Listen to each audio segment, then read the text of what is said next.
मैं ऑडिबल हूँ आप लोगों को? बताइए। Yes sir. ठीक है। तो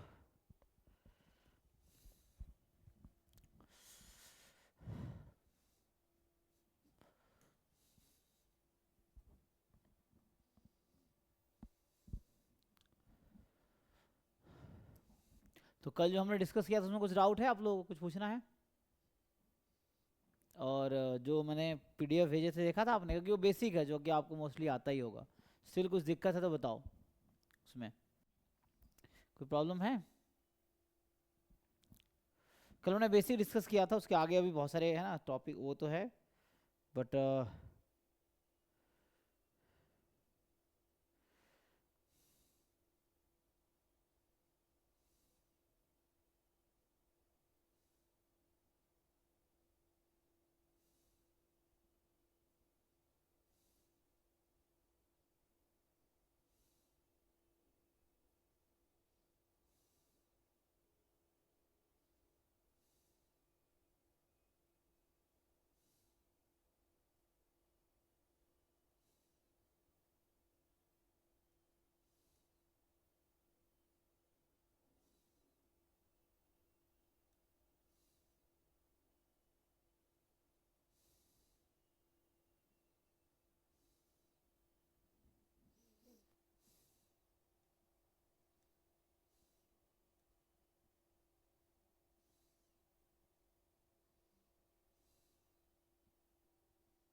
एक बार देख लो ग्रुप में पीडीएफ भेजा हुआ ना, कुछ पूछना है उसमें? जस्ट गो थ्रू इट, क्योंकि ये 11 12 की चीज़ें हैं जो कि आपको आती होंगी। स्टिल कुछ दिक्कत है तो मैं डिस्कस कर सकता हूँ, तो मैं आगे एक बेसिक ब्रीफली डिस्कस करें फिर मैं आगे बढ़ूंगा। जस्ट चेक कर लो ग्रुप में पीडीएफ कल भेजा था ना, यू सी। अच्छा 27 बैच वालों को भेजा होगा, सीयूटी वालों को भेजा था, एक बार भेज देता हूँ देखो। मेनली मतलब बेसिक काउंटिंग आना चाहिए आप लोगों को, सो दैट आगे दिक्कत ना हो।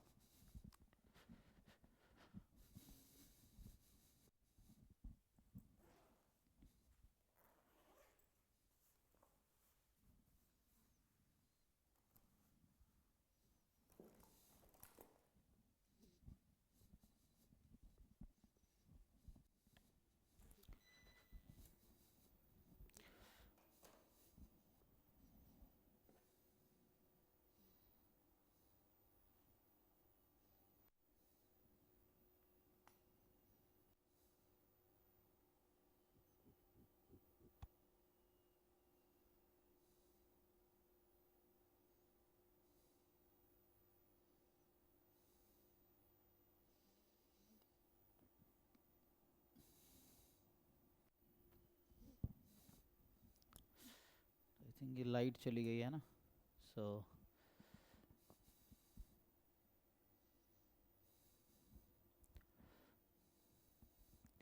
जो देखो जैसे हमने कल है ना परमुटेशन, कॉम्बिनेशन, एनसीआर, एनपीआर है ना, ये सब डिस्कस कर रहे थे, फैक्टोरियल, जो कि बेसिक टर्मिनोलॉजी है काउंटिंग प्रिंसिपल के। थोड़ा सा आगे बढ़ाता हूँ उसको, फिर अभी आज उसको कंप्लीट करेंगे।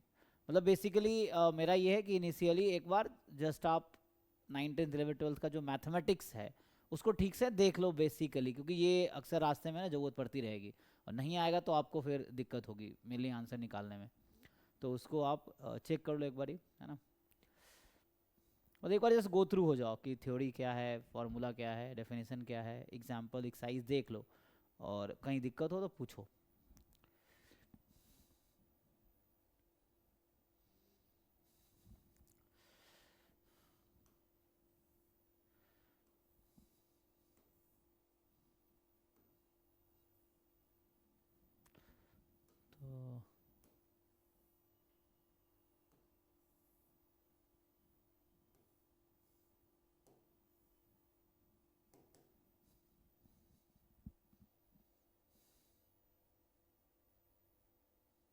हम्म।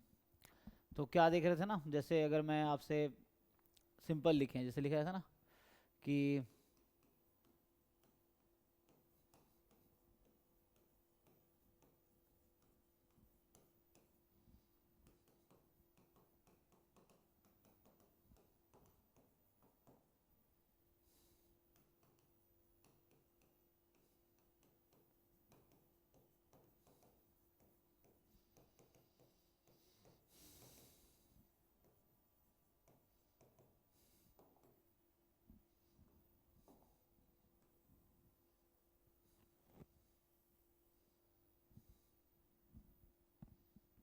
हम्म,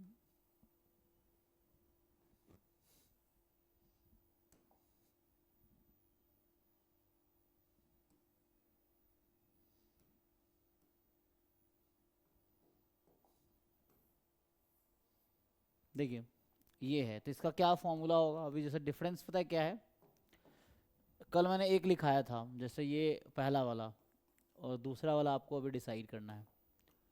तो बताइए कि क्या होना चाहिए, ये जो है इसका क्या आंसर होगा? पहले वाला क्या है और दूसरे वाला क्या है, आइडिया है आप लोगों को? पहले वाले का आंसर क्या है और दूसरे वाले का आंसर क्या है?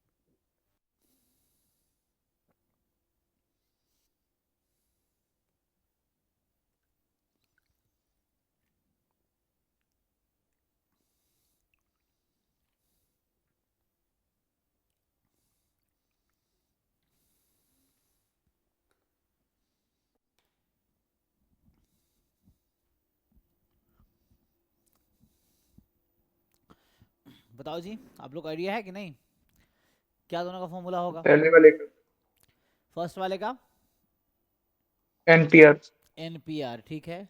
और दूसरे वाले का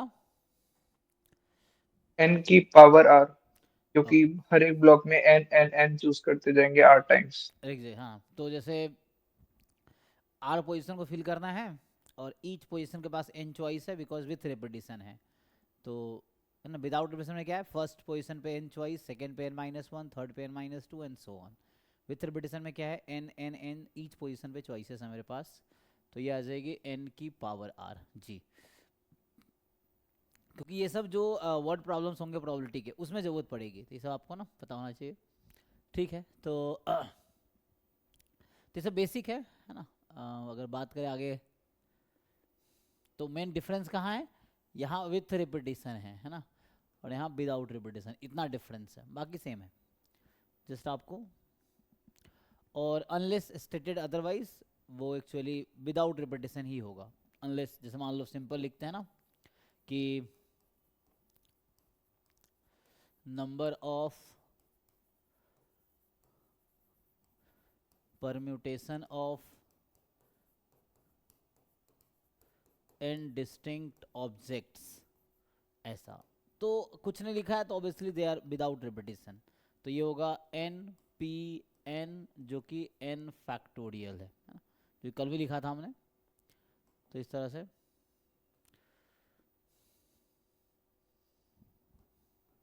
अगर नहीं बोला गया तो विदाउट रिपीटिशन होगा,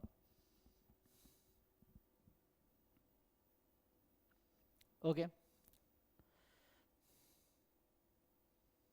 विदाउट रिपीटिशन को विथ रिपीटिशन लिखोगे तो वैसे ही हो जाएगा, जैसे ये है कि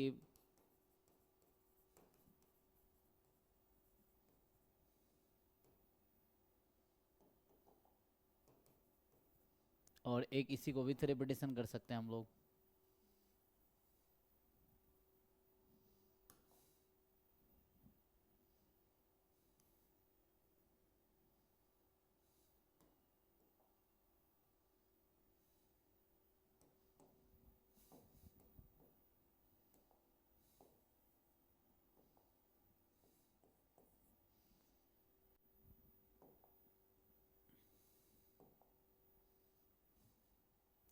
तो इसका जो फॉर्मूला है ना, तो ये हो गया n की पावर n हो जाएगा, ठीक है, और विथ रिपीटेशन लिख दिया तो ये चीज़ है।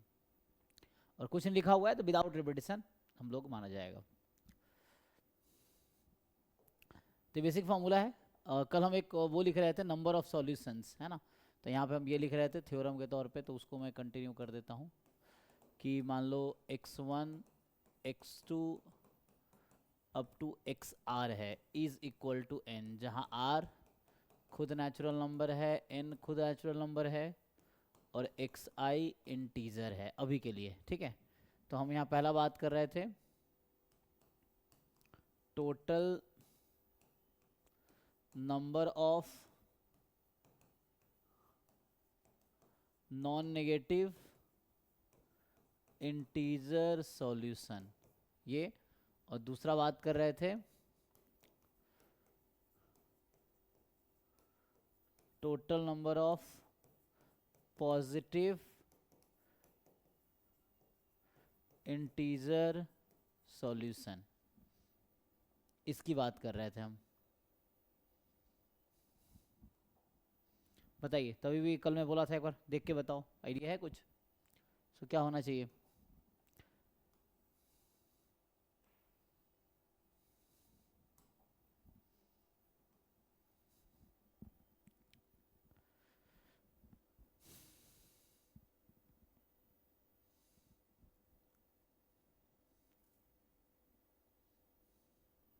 हम्म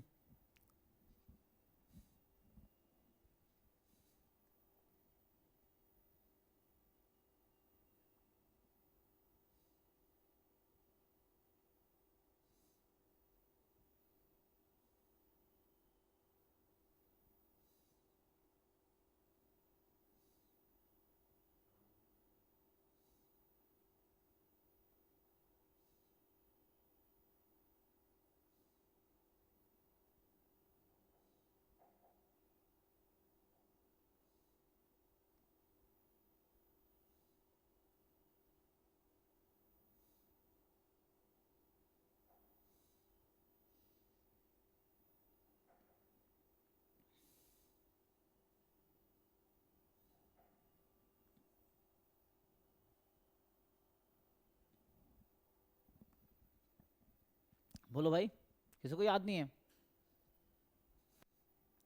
याद नहीं तो ढूंढ के बताओ, यू ट्राई एंड टेल, कहीं से भी देख के बता सकते हो। सर वो ग्रेटर देन इक्वल्स टू 0 रहेगा वो इक्वेशन। नॉन नेगेटिव वाले में ग्रेटर इक्वल टू जीरो, हाँ, पॉजिटिव वाले में स्ट्रिक्टली ग्रेटर देन जीरो।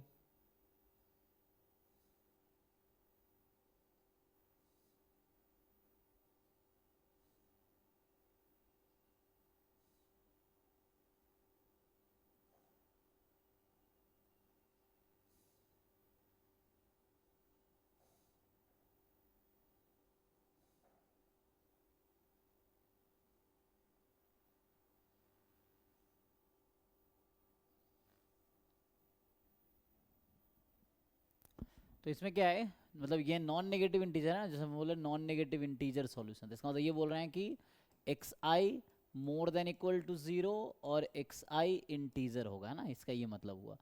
जब हम पॉजिटिव इंटीजर की बात कर रहे हैं, सो जो एक्स आईज हैं वो स्ट्रिक्टली पॉजिटिव होगा या more than equal to one होगा, और एक्स आई इंटीजर होगा। और मैं ये कह रहा था कि इंटीजर आप लोगों को ऑलरेडी पता होगा कि इंटीजर जो होता है वो क्या होता है, सेट ऑफ इंटीजर, यही है। तो इसमें आएगा 0 प्लस माइनस 1 प्लस माइनस 2, ये ना, ये है। तो इसमें कितने सॉल्यूशन, इसमें कितने सॉल्यूशन है? तो नॉन नेगेटिव में ज़्यादा सॉल्यूशन होगा क्योंकि यहाँ एक्स आई जीरो भी अलाउड है, तो ज़्यादा सॉल्यूशन होगा।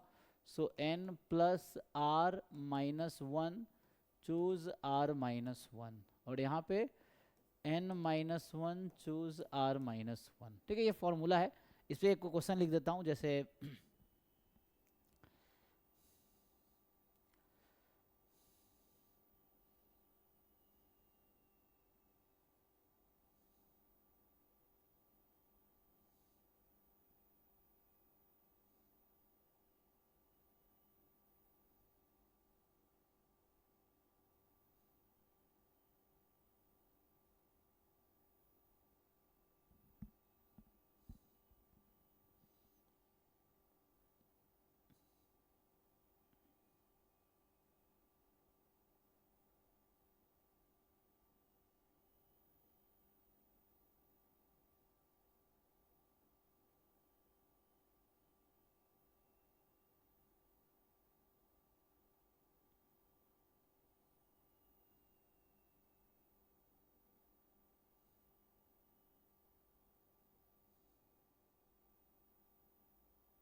ठीक है, अभी के लिए ये बेसिक फॉर्मूला, इसका आगे यूज़ करूंगा मैं, तो आपको याद दिलाऊंगा, जब यूज़ करेंगे तो मैं याद दिलाऊंगा अभी, ठीक है, कि ये सब यूज़ होगा। एनीवे जैसे बाकी फॉर्मूला आपने देखा होगा कि मान लो n ऑब्जेक्ट्स को अरेंज करना है, उस n ऑब्जेक्ट में आपके पास डिस्टिंक्ट ऑब्जेक्ट, जैसे मैंने कहा था ना डिस्टिंक्ट ऑब्जेक्ट, अभी लिख रहा था ना मैं, कि जैसे मैं एक बार रिपीट कर देता हूँ, जैसे अभी लिखा था कि नंबर ऑफ परम्यूटेशन ऑफ, ठीक है ना, तो यहाँ पे हम जब भी लिख रहे हैं तो विदाउट रिपीटेशन ही लिख रहे हैं, unless stated otherwise without repetition रहेगा।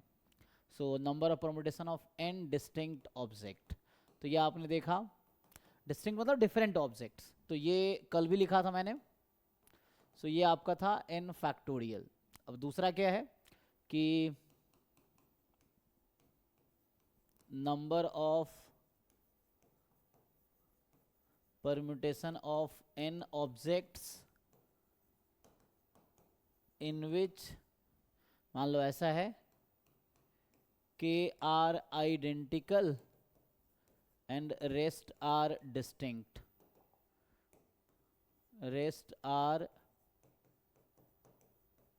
distinct, तो ये आ जाए क्या होता है, इसका फॉर्मूला क्या होता है, ये सब आप जानते होंगे, आपने पढ़ा होगा पीडीएफ, तो आपको पता है। अच्छा मैं पीडीएफ भेज रहा था सीयूटी वाले बच्चों को, एक बार देख लेना, क्योंकि ये बेसिक है जो कि ज़रूरत पड़ती है।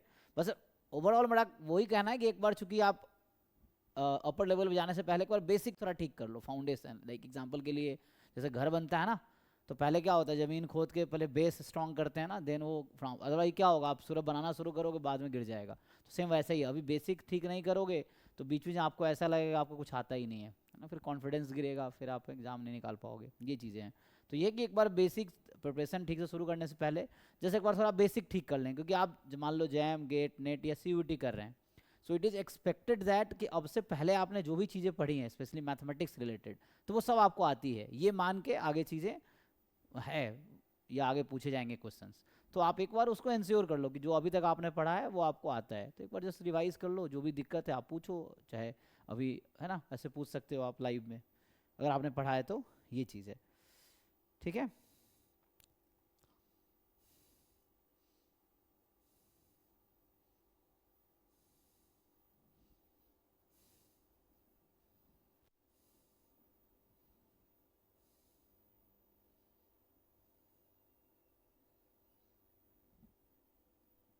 इसका बताओ कोई क्या होना चाहिए।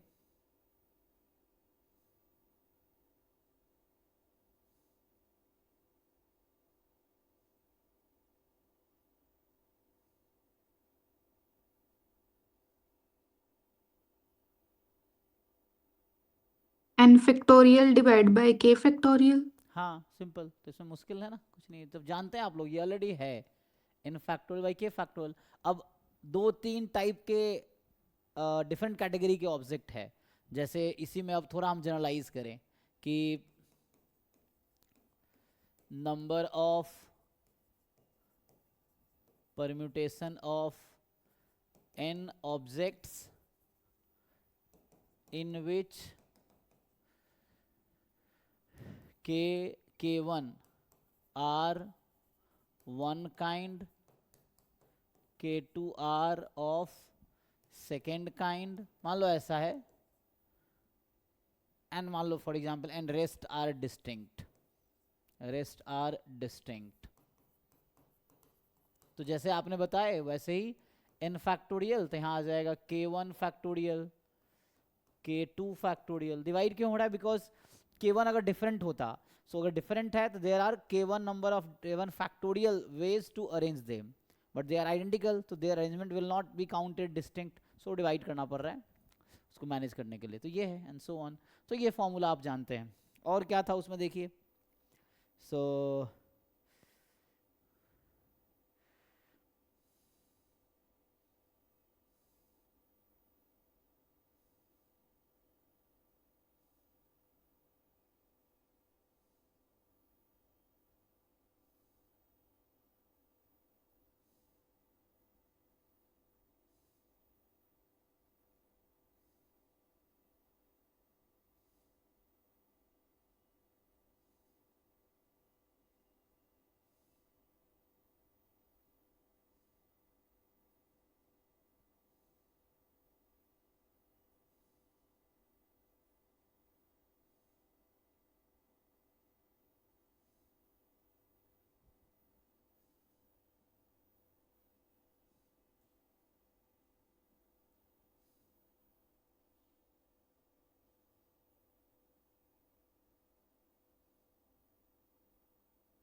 यहाँ तक ओके है?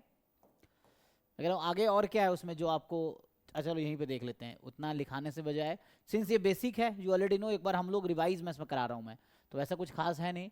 तो हम यहाँ से जो कल मैंने आपको भेजा था मैं ही बता देता हूँ, हमने क्या सिंपल यहीं से डाउनलोड किया था कि, तो आज ये पार्ट में कंप्लीट करूंगा, इसको बहुत खींचेंगे नहीं, आज ही ये खत्म करेंगे। तो एक बार बता देता हूँ just because they our basics you already know, but कुछ बच्चों का रिक्वेस्ट होता है कि आप बेसिक से स्टार्ट कीजिए बिल्कुल जीरो से, तो मैंने कहा वहीं से स्टार्ट करेंगे, कोई दिक्कत नहीं है ना। ये है एक तो एग्जाम्पलर बुक है और एक टेक्स्ट बुक आता है, ठीक है ना। तो जैसे मैं दोनों भेजा था आपको, अच्छा मैं फिर भूल जाता हूँ, सीयूटी वालों को भेजना था, फ़ोन उठाते हैं किसी और काम के लिए और कुछ और करने लगते हैं ना, मेल आ जाता है तो पढ़ने लगते हैं। एक मिनट, तो यही होता है ना।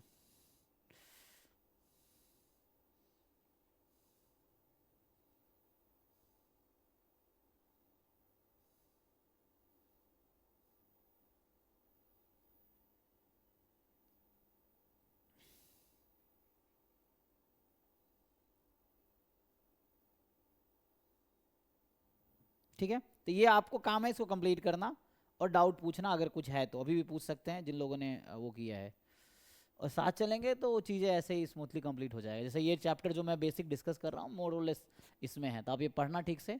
Fundamental principle accounting, multiplication principle कल लिखाया था मैंने, एंड एडिशन प्रिंसिपल भी कल लिखाया था। परमुटेशन जैसे इन्होंने जो एनसीईआरटी वालों ने डेफिनेशन लिखा है कि permutation is an arrangement of object in a definite order, means order important है, तो ये परमुटेशन का डेफिनेशन इन्होंने एनसीईआरटी वालों ने लिखा है। ठीक, परमुटेशन आप जानते हैं n P n n factorial, factorial ये एन फैक्टोरियल को ऐसा लिखता है ये, तो ये एन फैक्टोरियल का डेफिनेशन है। एन पी आर का फॉर्मूला है n factorial upon n minus r factorial, zero factorial 1 है, दैट यू नो हम ऑलरेडी डिस्कस कर चुके हैं, मैं एक बार बस बता दे रहा हूँ। सो ये है, बाकी व्हेन रिपीटेशन अलाउड है, तो वैसे एनसीआर और एनपीआर में अंडरस्टूड है कि repetition is not allowed unless stated otherwise, repetition is not allowed NCR NPR जहाँ लगाते हैं। अगर रिपीटेशन अलाउड होगा तो उसके कुछ अलग सिचुएशंस होंगे, वहाँ गिवन होगा आपको, जैसे जब रिपीटेशन अलाउड होगा तब क्या होगा, तो number of permutation of n things और n objects taken all at a time, ठीक है। when repetition is allowed n की power n, repetition is not allowed n p n, that is n factorial, ठीक। so वही चीज यहाँ पे है, the number of permutation of n objects taken r at a time, when repetition of object is allowed n की power r, when repetition is not allowed n p r, ठीक। अब आगे कह रहा है कि permutation when objects are not distinct, यही मैं अभी लिखा रहा था आपको, तो बस इसी के थ्रू बता देता हूँ, रिवीजन ही कराना है, तो ये सब बेसिक जो स्कूल डेज की चीज़ें हैं जो आप जानते हैं। तो so number of permutations of n objects of which p1 are of one kind, p2 are of second kind, and pk are of kth kind, and rest if any are of different kinds, then total permutation n factorial, p1 factorial, p2 factorial up to pk factorial, this is formula। ये वही formula है जो मैं यहाँ लिख रहा था, ये जो अभी लिख रहा था ये वही फॉर्मूला, उसी का जनरलाइज वर्जन है, ठीक है। तो ये है, देन ये परमुटेशन बेसिक क्लास 11th में एनसीईआरटी में इतना पढ़ाते हैं।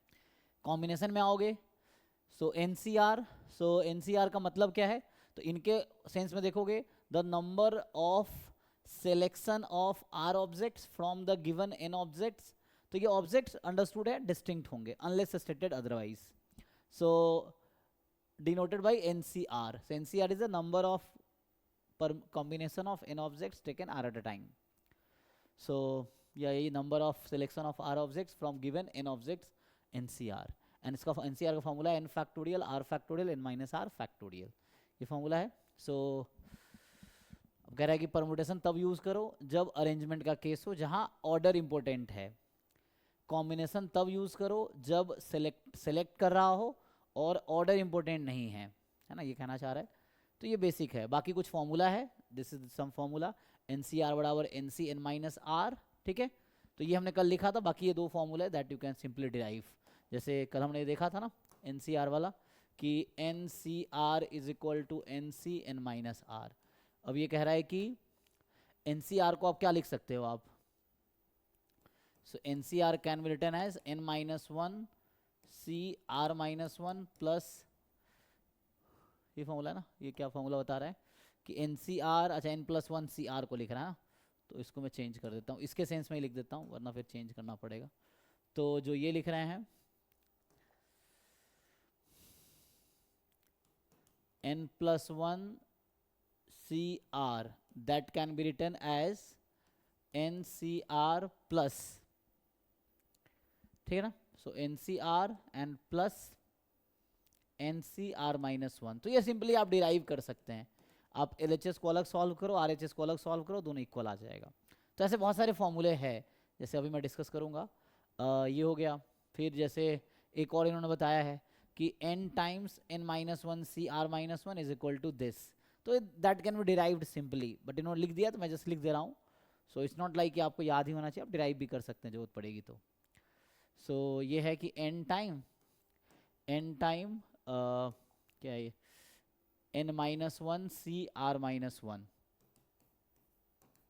Is equal to n plus R minus 1 time, नहीं n minus R plus 1 time, है ना. So n minus R plus 1 time क्या कर रखा है, NCR माइनस 1. ठीक है. सो NC ये कुछ फॉर्मूला है. जैसे अब आगे अगर डिराइव करें, जैसे मैं लिख रहा हूँ, तो कुछ और फॉर्मूला जो आप जानते होंगे, 1 2 3, चलो 4. जैसे आप ये जानते होंगे NC0 NC1 NC2 up to NCN. तो कोई बताइए इसका सम क्या होता है, जानते हैं आप लोग?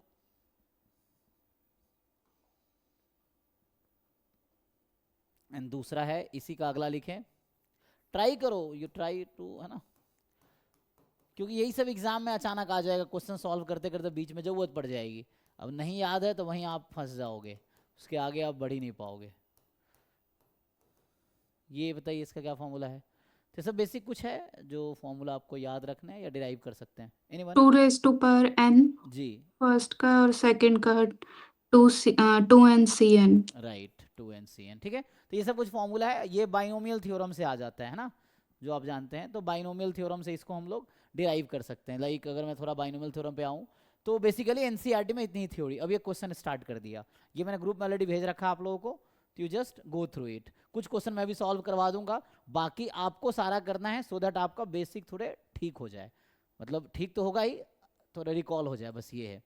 ठीक है. You must be knowing all this thing. तो इसमें कुछ सॉल्व एग्जाम्पल हैं, कुछ एक्सरसाइज के क्वेश्चन मैं कुछ सॉल्व करूंगा. तो थ्योरी यही है 11th क्लास के NCERT में जो मैंने भेजा था. ठीक है.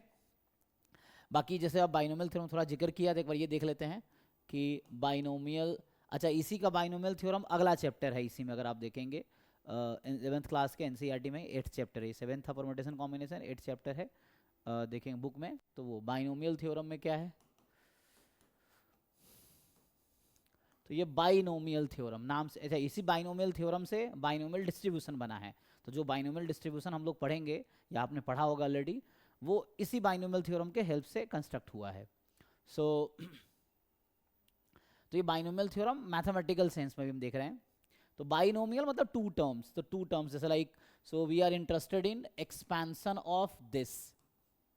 हम इसमें इंटरेस्टेड हैं, जहाँ पे है ना कि लेट AB कोई रियल नंबर है और N कोई आपका नेचुरल नंबर है. N can be 100 anything. ये अभी है. अब मैं इसके एक्सपेंशन में इंटरेस्टेड हूँ. कोई बताइए क्या लिख सकते हैं इसको आप. सो what is expansion of this. इसका एक्सपेंशन बताइए क्या आएगा. So if you right NCR, है ना, ये तो ऐसा लिख सकते हैं A की पावर R B की power N minus R from 0 to N. Or if you want, you can also write like this: NCR A की power N minus R B की power R from 0 to N. यही है. So दोनों same ही है. आपको लग रहा होगा यहाँ R यहाँ N माइनस R है और यहाँ N माइनस R है, कोई दिक्कत नहीं है. इसमें इक्वल दोनों इसलिए भी है क्योंकि NCR NC N minus R के इक्वल होता है, इसीलिए. ठीक है. अगर आप ओपन करेंगे इसको, मैं और थोड़ा ओपन करके बताऊं, सो जैसे पहले तरीके से आप ओपन करेंगे तो क्या बनता है, NC0 अगर पहले वाले तरीके से करेंगे A की पावर 0 B की पावर N, NC1 A की पावर 1 B की power N minus 1, NC2 A की पावर 2 B की पावर N माइनस 2. ये चलता रहेगा. लास्ट जो टर्म होगा इसका, तो लास्ट टर्म होगा आपका NCN A की पावर हो जाएगा N, क्योंकि हम उसके अकॉर्डिंग जा रहे हैं. सो NCN a की पावर n और b की पावर 0, यहाँ तक जाएगा। और सिंप्लीफाई कर सकते हैं, दूसरे के अकॉर्डिंग लिखेंगे तो the same thing can be written as nc0 a की पावर n b की पावर 0, फिर nc1 a की पावर n माइनस 1 b की पावर 1, nc2 a की पावर n माइनस 2 b की पावर 2, ncn a की पावर 0 b की power n, ये तो अगर आप सिंप्लीफाई करेंगे तो जो एक्सपेंशन ये है वही ये है, क्योंकि यहाँ पावर n b की पावर 0 है, यहाँ पावर n, तो यहाँ nc0 और ये ncn आप जानते हैं they are equal, that's why equal है। तो किसी भी आप इसको एक्सपांड करो, इसको करो, सेम आएगा। अभी जैसे हम बात कर रहे थे इसका, है ना, कि अब ये बात कर रहे हैं, तो मेनली ये फॉर्मूला कैसे आएगा, तो अभी जो मैंने लिखा उसी में आपको क्या करना है, a को 1 b को 1 कर देना है, हो जाएगा। ठीक है, तो आप अगर पुट करोगे इसी में a b दोनों को 1 रख दो, so put a is equal to 1 and b is equal to 1, a b दोनों को 1 रख दो किसी एक में, मतलब इसमें चाहे इसमें या इसमें किसी में भी, तो होगा क्या, 2 की power n is equal to nc0 nc1 up to ncn, ये आ जाएगा। जो स्क्वायर वाला था उसके लिए हमें दो उसको एक्सपैंड करना पड़ेगा, मल्टीप्लाई करना पड़ेगा। जैसे अभी मैं जैसे 1 प्लस एक्स की पावर n लिखूं, उसी फॉर्मूले से a की जगह 1 रख दीजिए, b की जगह x रख दीजिए, तो क्या होगा, तो इसको आप खोलेंगे तो nc0 जो कि 1 हो जाएगा, you can write nc1 x nc2 x square, ये चलता रहेगा, ncn x की पावर n, तो ये आपका 1 प्लस एक्स की पावर n का एक्सपेंशन हो गया। अब जो प्रूफ की मैं बात कर रहा हूँ, सो प्रूफ इससे आ जाता है, मैं प्रूफ लिखना नहीं चाहता, इसे आप देख सकते हो, प्रूफ इससे आ जाता है। जो दूसरा वाला फॉर्मूला है 5वां नंबर, इसका एक्सपेंशन और लिखो, इसका एक्सपेंशन लिखो, मल्टीप्लाई करो, इसका एक्सपेंशन लिखो, एंड देन जो सेम पावर का टर्म है उसको इक्वेट कर दो, तो उससे आ जाता है। तो मैं बस एक आइडिया बता रहा हूँ कि प्रूफ अगर करना है इसको तो इससे आ जाएगा। ये जो इसका प्रूफ है, जैसे इसका प्रूफ मैं करके दिखाया आपको, ऐसे इसको अगर प्रूफ करना है तो है ना, इसका आ जाएगा। तो अभी जैसे आप अगर लेवल आप बेसिक में इम्प्रूव करना चाहो तो यू कैन, जैसे एनसीईआरटी में बताया, एनसीईआरटी का बेसिक एक खुद उसका लेवल कम है, और लेवल इंप्रूव करना जेई मेंस की आप कोई बुक उठा सकते हो, जेई एडवांस वाला बुक उठा सकते हो, बट उतना टाइम देने की ज़रूरत नहीं है, अगर चाहो तो दे सकते हो आप, क्योंकि वो बेसिक बस है, लेकिन हमें तो अपना सिलेबस पे जाना है, तो बस मैं चाह रहा हूँ कि ब्रशअप कर लो जो बेसिक कॉन्सेप्ट जो स्कूल डेज में हमने पढ़े हैं, दैट यू जस्ट ना ब्रशअप, ये है। एनीवे तो ये आप जानते हैं, तो हम तो ये मैं इसकी मेनली बात कर रहा था, तो ये तो ओके है ना। कुछ क्वेश्चन करके देख लेते हैं, सो दैट देखते हैं थ्योरी जो हमने पढ़ा वो कितना अप्लाई कर पाते हैं। सो लाइक ये तो काउंटिंग प्रिंसिपल्स हैं, इस पे प्रोबेबिलिटी, अभी मैं प्रोबेबिलिटी पे अब शिफ्ट करूंगा, है ना, तो ये बेसिक अभी काउंटिंग प्रिंसिपल में डिस्कस कर रहा हूँ। तो ये तो ऑब्जेक्टिव क्वेश्चंस है ना।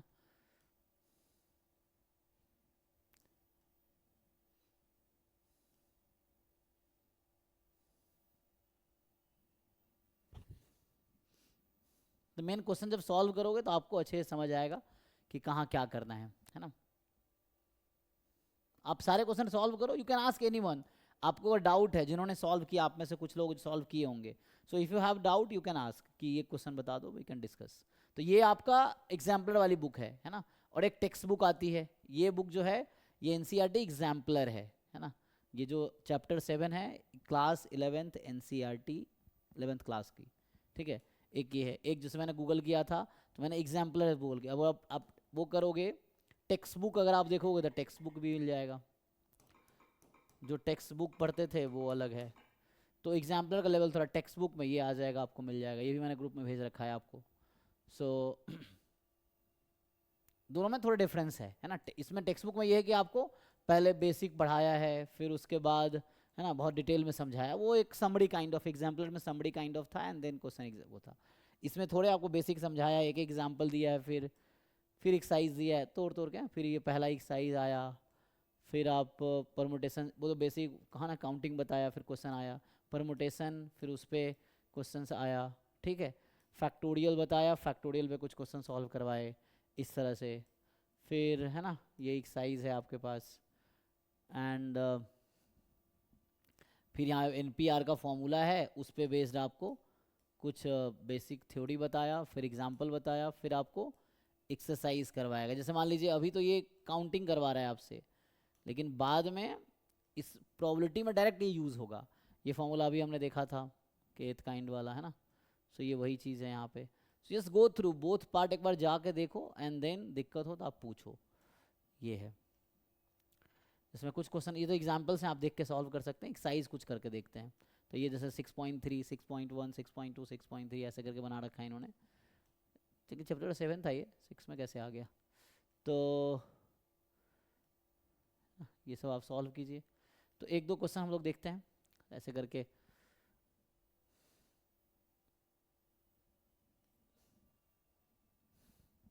फिर बाद में समरी भी है, समझ गया ना। तो एनसीईआरटी के दो वर्जन, एक एग्जाम्पलर पोर्शन हुआ है, एक टेक्स्ट बुक है। टेक्स्ट बुक एंड एग्जाम्पलर, ये दो पार्ट है। You can just go through. मैं बस चाहता हूँ एक बार रिवाइज कर लो शुरू होने से पहले, बाद में फिर ये कंप्लेन करो बेसिक ये नहीं आता, ये नहीं आता। तो ये दिक्कत है कि आप बेसिक नहीं पढ़े हो, तो बाद में दिक्कत आएगी। ठीक है, इसलिए लोगों को लैंग्वेज प्रॉब्लम मुश्किल भी लगता है। चलो कुछ क्वेश्चन करके देख लेते हैं। जैसे ये सब क्वेश्चन करोगे ना, क्योंकि काउंटिंग में अक्सर गलती होने के चांसेस रहते हैं, क्योंकि यहाँ पे लॉजिक इंपॉर्टेंट है, आप किस तरीके से सोचते हो वो ज़्यादा इंपॉर्टेंट है। और जिन्होंने क्वेश्चन बनाया वो क्या पूछना चाह रहा है, तो वो आपको समझना पड़ेगा, then you can find right answer. ठीक है, तो ये सब कुछ क्वेश्चन है, एक दो क्वेश्चन करके देख लो। फॉर एग्जाम्पल चलो एक क्वेश्चन मैं कोई भी स्टार्ट करता हूँ। You tell. मेनली मैं चाहता हूँ अगर जिन लोगों ने आप में से ट्राई किए हैं, क्योंकि कल मैंने भेज दिया 27 वाले बैच वाले ग्रुप में, CUT वाले में भी भेजा है, तो आप time low, you complete it. Still किसी ने सॉल्व किए हैं, if you find any question और एनी कॉन्सेप्ट और एनी डेफिनेशन डिफिकल्ट जो कि मुझे एक्सप्लेन करने की ज़रूरत है, तो यू कैन आस्क। ये है, नहीं तो मैं फिर कुछ भी कोई भी क्वेश्चन करा दूंगा। ये है, ठीक है।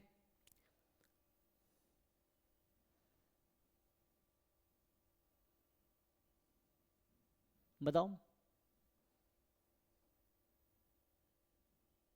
कोई भी क्वेश्चन बताओ, अगर आपने ट्राई किए, ठीक है, देख लो एक बार, ग्रुप में भेजा है ना, जस्ट एक बार ओपन करके देखो एंड जो मुश्किल लगे पूछो।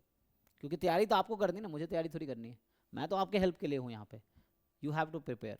सो ये है, तो आपको बताना पड़ेगा कहाँ कैसे हेल्प है, उसके अकॉर्डिंग हम बताएंगे। इसी ग्रुप में ऑलरेडी भेज रखा है, तो उसको देखो और फिर आप बताओ कि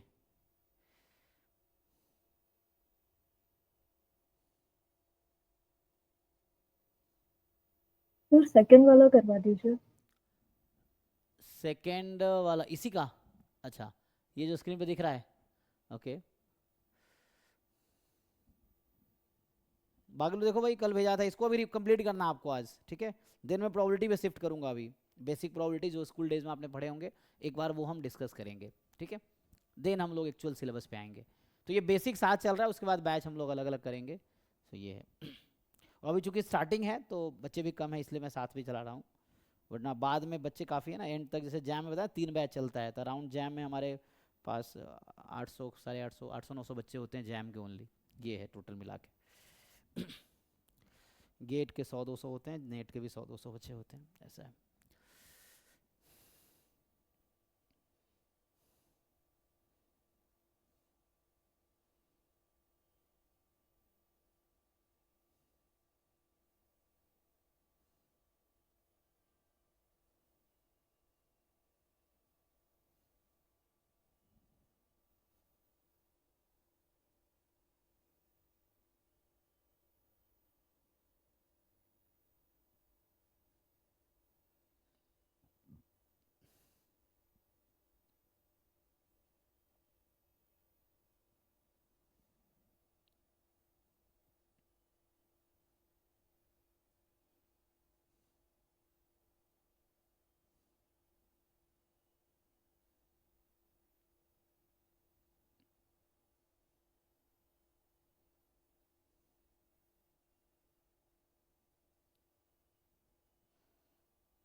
देखिए, तो आप सेकेंड क्वेश्चन पूछ रहे थे ना, उसमें क्या है। सो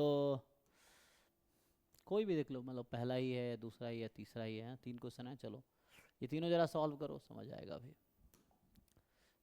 क्योंकि यही बाद में ना जो नंबर ऑफ वेज हैं यही चीज़ें बाद में प्रोबेबिलिटी में कन्वर्ट हो जाएंगी कि फाइंड द प्रोबेबिलिटी, ये है, ठीक है। जैसे इसको हम प्रोबेबिलिटी में भी कन्वर्ट कर सकते हैं।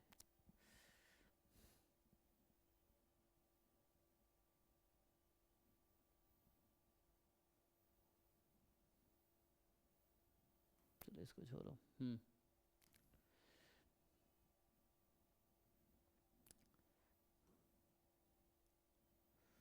तो कर लोगे ना, छोड़ो इसको, यहीं से देखो।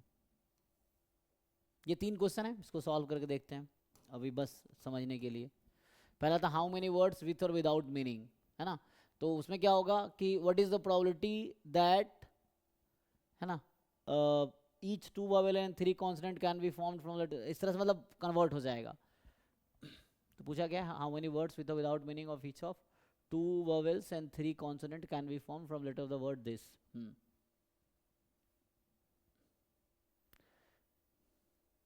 है ना, when we arrange all letters of the word this what is the probability of this, ऐसा कुछ पूछेगा आगे जैसे दिखेगा आपको। सो ट्राई करके देखो, आंसर निकाल पाओगे।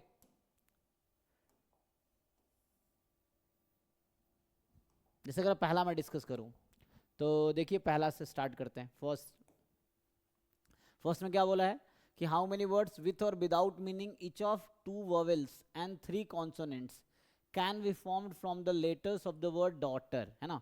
तो लेटर्स क्या है, DAUGHTER।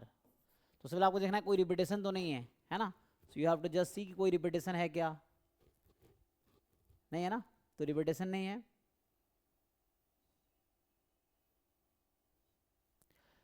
तो पहले बताओ टोटल नंबर ऑफ अरेंजमेंट्स कितने होंगे,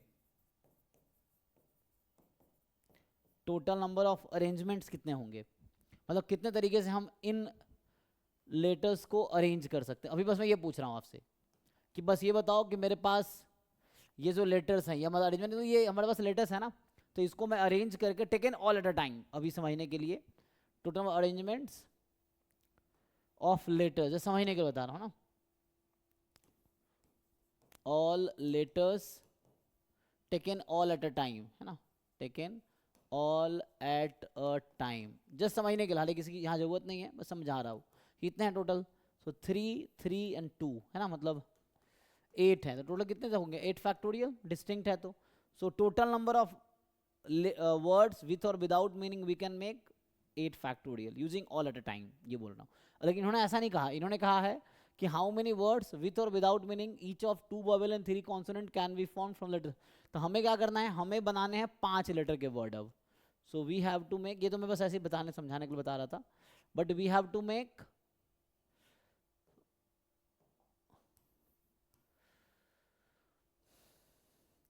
अब मुझे 5 लेटर के वर्ड बनाने हैं, ठीक, ऐसा 5 लेटर के वर्ड बनाने हैं।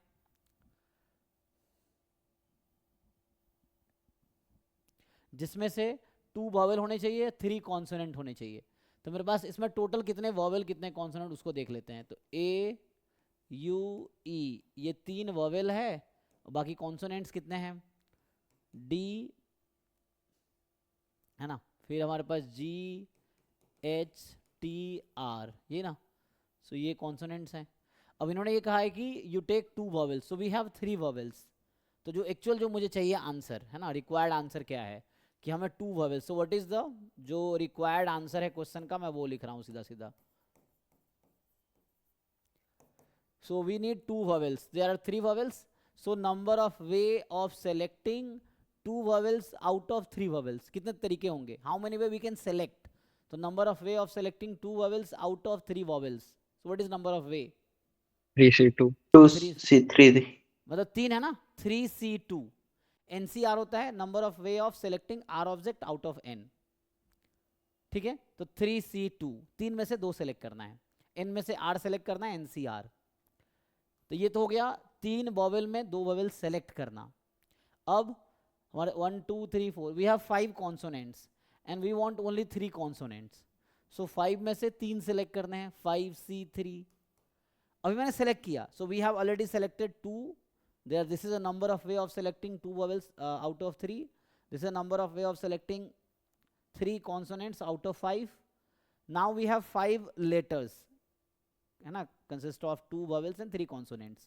अब आपको उन 5 में से पूछ रहा है कि कितने वर्ड्स बना सकते हो उस 5 को यूज करके. So 5 letters you have selected according to given scheme, and now how many different words you can make with or without meaning. So मुझे बताओ number of arrangements of 5 distinct objects. 5 factorial. 5 factorial, तो into 5 factorial, तो ये आ गया. अब मैं ये क्यों लिख रहा था मैं बता रहा हूँ. अगर मुझसे प्रोबेबिलिटी पूछा गया होता कि what is the probability that, है ना, प्रोबेबिलिटी ऑफ सेलेक्टिंग दिस, ना उसके अकॉर्डिंग हम सोचते, या 5 लेते तो 5 रखना था तो 8C5 8P5 होता, तो इस तरह से. लेकिन प्रोबेबिलिटी अभी है नहीं, तो प्रोबेबिलिटी जब करेंगे तो समझेंगे उसको क्या होगा. अभी तो ऑल एट अ टाइम है. फिर होता टेकन 5 एट अ टाइम, ये ऑल एट अ टाइम था. फिर पूछता टेकन 5 एट अ टाइम, तो 5 लेते तो उसके अकॉर्डिंग आता. तो क्वेश्चन किसके अकॉर्डिंग उस पर डिपेंड करेगा, है ना. अगर मैं यहाँ लिखता कि टोटल नंबर ऑफ अरेंजमेंट्स और permutation, arrangements of letters taken 5 eight a time, मुझे 5 चुनना है, तो ये होता 8P5, है ना. ऐसा है कि 8 है, 5 को अरेंज करना एट अ टाइम, तो 8P5 टोटल नंबर वे है. तो अगर वैसा प्रोबेबिलिटी आता है इसके अकॉर्डिंग, तो फिर दिस अपॉन दिस आता, वो बाद में देखेंगे. बट यही चीज़ें यूज होंगी, यही काउंटिंग प्रिंसिपल प्रोबेबिलिटी के केस में भी. ठीक है. सेकेंड क्वेश्चन पे आते हैं. ये फर्स्ट क्वेश्चन का आंसर है. अब यू कैन सिंप्लीफाई दिस. क्या आंसर आएगा, you simplify, you know formula क्या आता है, इसको सिंप्लीफाई कर लो एंड यू विल नो. नहीं कर पा रहे हो तो स्टिल यू कैन आस्क, मतलब पूछना पड़ेगा जो भी आपको चाहिए, यू हैव टू आस्क. ये है अभी के लिए. नेक्स्ट है second, how many words with और without meaning can be formed using all the letters of the word equation at a time so that the vowels and consonants occur together. तो vowels एक साथ रहे, consonants एक साथ रहे, ऐसा हमें अरेंज करना है. ट्राई, ठीक है, ट्राई करके देखो. सो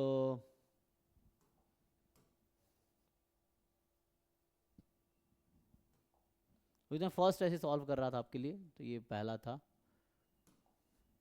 ठीक है.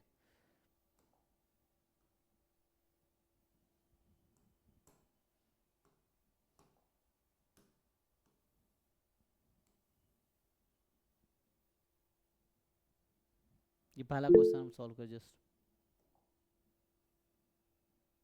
सॉल्व कर लोगे ना ये.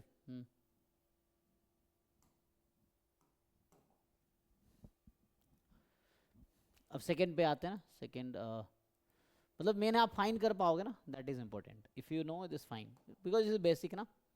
ये है जो सेकंड की बात कर रहे हैं हम लोग. तो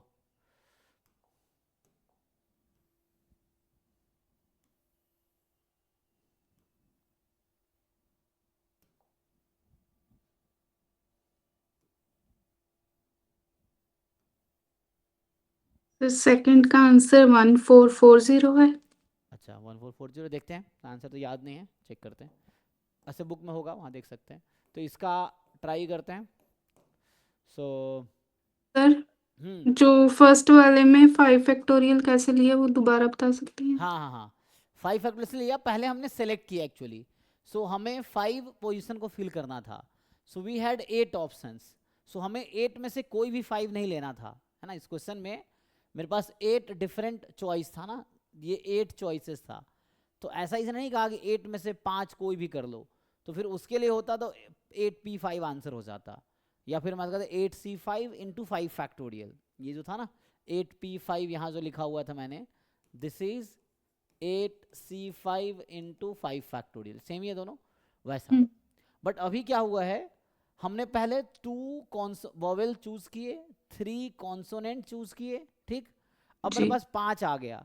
now we have to make total number of words, ना total words that we can make using this 5 letters. So 5 object can be arranged in 5 factorial way. So ये था number of way of selecting, कि मैं कितने तरीके से select कर सकता हूँ. एंड देन उन 5 को मुझे कितने मैं वर्ड्स बना सकता हूँ. So there are 5 factorial different words we can make. ठीक है सर. सर एक मिसलेनियस के ऊपर सॉल्व्ड एग्जांपल है लास्ट वाली, उसमें भी सेम इसी तरह किया है. हाँ हाँ, आई थिंक यही होगा. पीडीएफ में वो देख लेते हैं। तो अभी इन्होंने किसी ने पूछा था, ये 2 कर लेते हैं, फिर इस पे आते हैं। आप ठीक है इसलिए कह रहा हूँ एक बार दोनों टेक्स्ट बुक या जो भी है ना एग्जाम्पलर है, जस्ट गो थ्रू वो line by line, word to word, try to understand. एक बार हो गया तो बेसिक इसका क्लियर हो गया आपको, ये है। बाकी मैं फिर से कह रहा हूँ, परफेक्शन की नीड नहीं है, जो जितना कराया जा रहा है उतना आप कीजिए, धीरे धीरे over time everything will be fine. ये है। इसमें देख लीजिए, इसमें है कि हाउ मेनी वर्ड्स विथ और without meaning can be found in all letters of the word equation. तो क्या क्या है इक्वेशन में? E Q U A T I O N. और इसमें वॉवेल अलग कर लेते हैं। तो वॉवेल्स क्या है? ई यू ए आई ओ, ये हो गया वॉवेल्स पार्ट। कॉन्सोनेंट पार्ट्स में है क्यू टी, ठीक है ना, यहाँ भी 8 है, ठीक है ना। सो क्यू टी एन, ये कॉन्सोनेंट पार्ट हो गया। अब आपको ये बोला गया है इसमें कि you have to, how many words with और without meaning can be formed using all letters of the word equation at a time so that vowels and consonants occur together. ठीक है, so vowels and consonants occur together.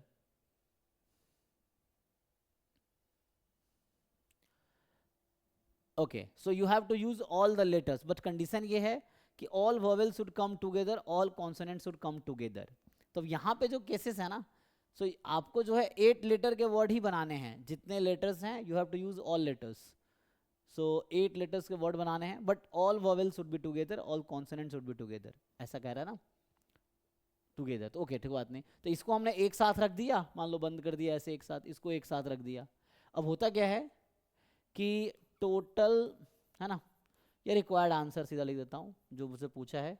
सो जो required answer है इस question का, इसमें क्या है? So you keep all vowels together, तो इसको अभी एक मान लो, वन ऑब्जेक्ट एक साथ, and you keep all consonant together, तो इसको एक साथ रख लिया। So we have 2 distinct objects now, one group of vowels and other group of consonants. तो 2 ऑब्जेक्ट्स हैं। So 2 objects can be arranged in 2 factorial ways. Now, so inside जो vowel वाला बॉक्स है ना, inside that they can be arranged together, क्योंकि इनको साथ रहना है। बट इनसाइड तो परमुटेशन हो ही सकता है, परमुटेशन मतलब अरेंजमेंट्स है ना, तो इनसाइड पोजीशन चेंज किया जा सकता है। So now these 5 vowels can be arranged inside है ना group of vowels in 5 factorial ways. अब ये जो कॉन्सोनेंट्स 3 हैं आपके पास, 3 हैं, सो ये सब साथ रहेंगे, but inside group of consonants it can be arranged in 3 factorial veg.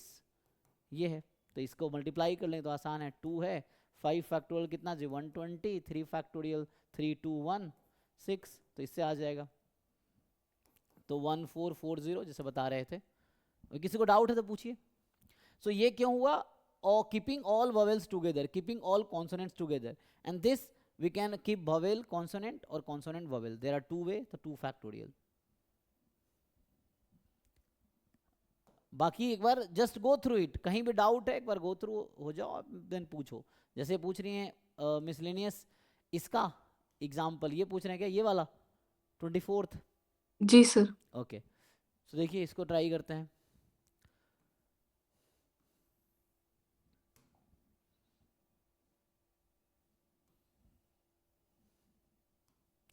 इसमें ये कह रहा है कि in how many ways can 5 girls and 3 boys be seated in a row so that no 2 boys are together. ये है ना। सो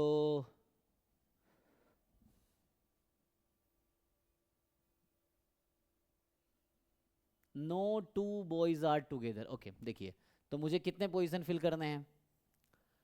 So we have 5 girls, 8 positions. So 1 2 3 4 5 6 7 है ना, 8 हो गया। अब 2 3 4 5 6 7 8, मान लो ये 8 positions मुझे फिल करनी है।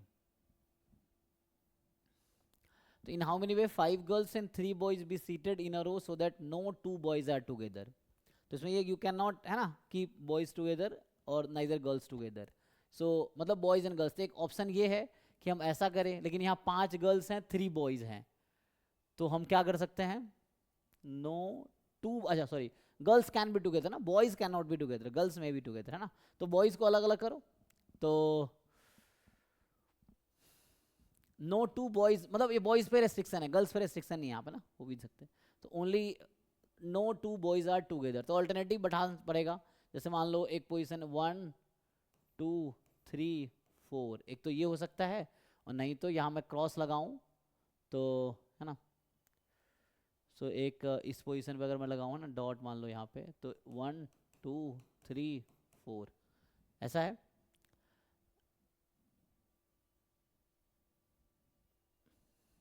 देखिए जी, बाकी कैसे भी हमें तो मेन बॉयज के बारे में सोचना है कि boys can not be seated together, तो बॉयज को अल्टरनेटिवली बिठाना पड़ेगा। तो पहले गर्ल्स को बिठा दो, एक काम करो, यू अरेंज गर्ल्स, है ना। तो मैं ऐसा बोल देता हूँ जी जी, ऐसा कर देते हैं 1 2 3 4 5, है ना। तो यहाँ पोजीशन खाली है, यहाँ पोजीशन है, यहाँ पोजीशन है, यहाँ है, यहाँ, इस तरीके से सोचना। देखो इसमें क्या है ना, लैंग्वेज प्रॉब्लम में वे ऑफ थिंकिंग इंपॉर्टेंट है कि आप किस तरीके से सोच, लॉजिक किस लॉजिक से सोच रहे हैं, तो उसके अकॉर्डिंग आंसर आएगा, है ना। सो ये सब आएगा ट्राई करने के बाद ही। सो आप बहुत सारा ट्राई करेंगे।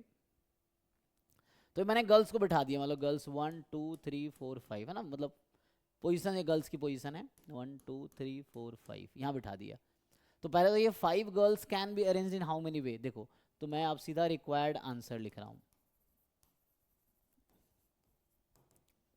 तो 1 2 3 4 5, देयर आर 5 गर्ल्स, तो 5 girls can be arranged in how many way, 5 factorial way. तो ये 5 फैक्टोरियल सिर्फ गर्ल्स के लिए लिखा मैंने, कि जो 5 पोजीशन है उन पे गर्ल्स कहीं भी है ना, 5 गर्ल्स हैं तो 5 girls, 5 different girls are arranged in 5 factorial way, 5 objects can be arranged in 5 factorial ways. तो ये तो गर्ल्स का हो गया। अब मुझे बॉयज को इस तरह बिठाना है कि कोई no two boys are together. तो पोजीशंस कितने हैं, boy may be here here here here here और हेयर। गर्ल्स तो गर्ल्स का पोजीशन फिक्स हो गया, so we are not changing that. अब बॉयज के बारे में सोच रहे हैं, तो 1 2 3 4 5 6, तो ये 6 पोजीशंस हैं, एंड 6 पोजीशन में से मैं किसी भी 3 पोजीशन पे बॉयज को बिठा सकता हूँ। और तो उस केस में क्या होगा, no two boys will be together, है ना। सो इसका मतलब ये, तो ऐसे सोचो कि there are 6 position and you have to arrange 3 out of them, तो ऐसे सोच सकते हो। नहीं तो दूसरे तरीके से सोचोगे तो 5 फैक्टोरियल। सेकेंड वे है कि there are 6 vacant position and we have to fill by 3 boys only, तो बोलो। फिर वही आ जाएगा 6 फैक्टोरियल बाय नहीं वो तो होगा आ इंटू जाएगा, 3, मैं बोल रहा हूँ कि इससे या तो मैं 3 पोजीशन पहले सेलेक्ट कर दूं, यस फिर into 3 3 boys can be arranged factorial. In 3 factorial veg. हाँ तो आप ये लिखो चाहे ये लिखो, है तो दोनों सेम ही, बट यहाँ पहले क्या किया, पहले 3 पोजीशन सेलेक्ट करेंगे फिर उन तीनों को अरेंज करेंगे, ऐसा है। या तो ऐसे लिख लो, अब आंसर इससे वही आएगा जो आप जानते हैं, है ना। सो यू कैन सी, जैसे ये 5 फैक्टोरियल है, ये हो जाएगा 6 फैक्टोरियल, 6 माइनस 3 फैक्टोरियल, तो उससे आ जाएगा 5 फैक्टोरियल तो 120 होता है, और इसको कैंसिल कर लो तो 6 5 4 इंटू 3 फैक्टोरियल अपॉन 3 फैक्टोरियल, ये कैंसिल हो जाएगा, तो इसको मल्टीप्लाई कर लीजिए अब, ठीक है ना, आंसर आ जाएगा। तो ये भी 1440, तो 14400 आएगा ना, देख लीजिए। किसी को डाउट है इसमें, देखो एक बार इनका आंसर क्या है, अब इनका सॉल्यूशन देखते हैं। तो जब भी कोई सॉल्व्ड क्वेश्चन हो ना, you don't look into solution initially, वरना होगा क्या ना, देखो one question can be solved in 1000 different ways. It's not like कि जो सॉल्यूशन यहाँ दिया वही एक तरीका है। हाँ ये अलग बात है कि जो उसने किया जो आपने किया सेम हो सकता है, it's okay, but it's not like कि पहले आपने सॉल्यूशन देख लिया ना अगर सॉल्व प्रॉब्लम में, तो मे be you will not think something new, तो उसमें आपकी जो थिंकिंग एबिलिटी है वो कम हो जाएगी। तो ये है कि पहले कोई भी सॉल्व क्वेश्चन भी है, still you try yourself first, if you are not able to solve then you see solution, ये है ना। सॉल्यूशन बाद में देखना, पहले ट्राई कर लो, ये चीज़ें हैं। तो इन्होंने क्या किया, इन्होंने वही किया होगा है ना, कि let us first seat 5 girls, they can be done in 5 factorial ways. For each arrangement the 3 boys can be seated only at the cross mark places. तो वैसे ही किया, पहले मैं किसी और तरीके से सोच रहा था, फिर वही वापस आया जैसे इन्होंने किया है, 1 2 3 4 5 6 and there are 6 cross mark placed and 3 boys can be seated in 6p3 ways. So है ना, hence the multiplicity, तो इस तरह से है, यह बात वही है तो आंसर वही होगा।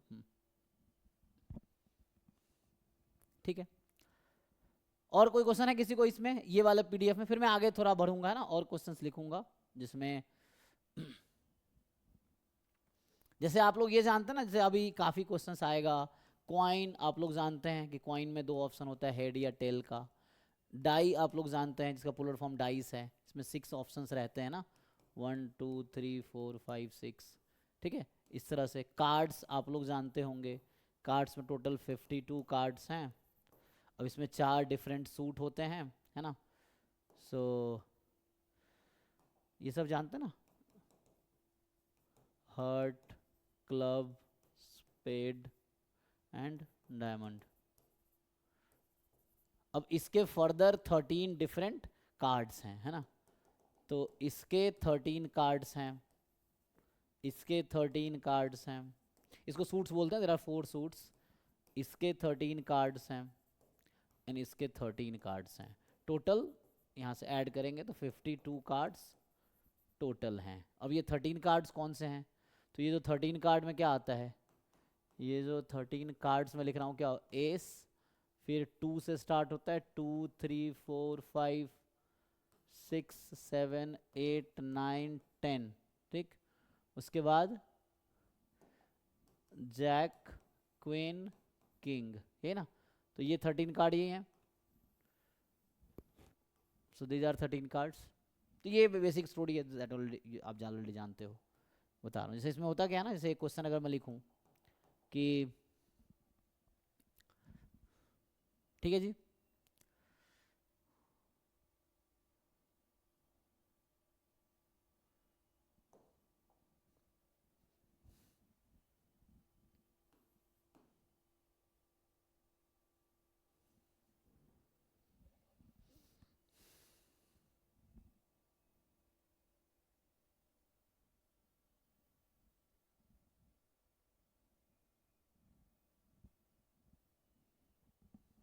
जहाँ पूछा जाए, मान लो कि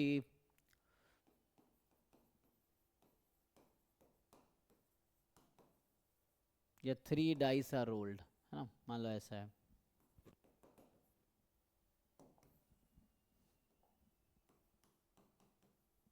ठीक, तो आपसे ये पूछा जाएगा कि find the number of possible triplet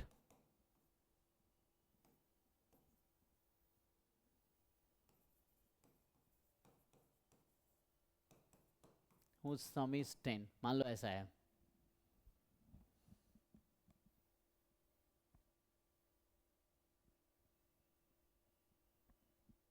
ऐसा बना पाएंगे तो ये थोड़ा लेंदी हो जाएगा ना। अभी 2 के लिए देख लो। सो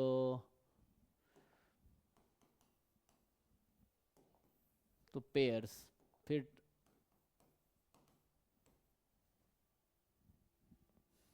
तो 2 डाइस रोल हुए ना, तो उसके आउटकम्स की मैं बात कर रहा हूँ, है ना।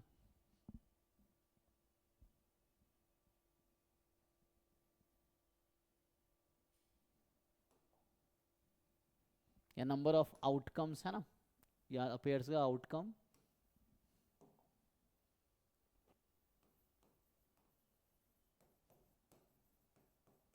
तो ये सब इजी है ना। इस तरह क्वेश्चन बता पाओगे कितना होगा सम,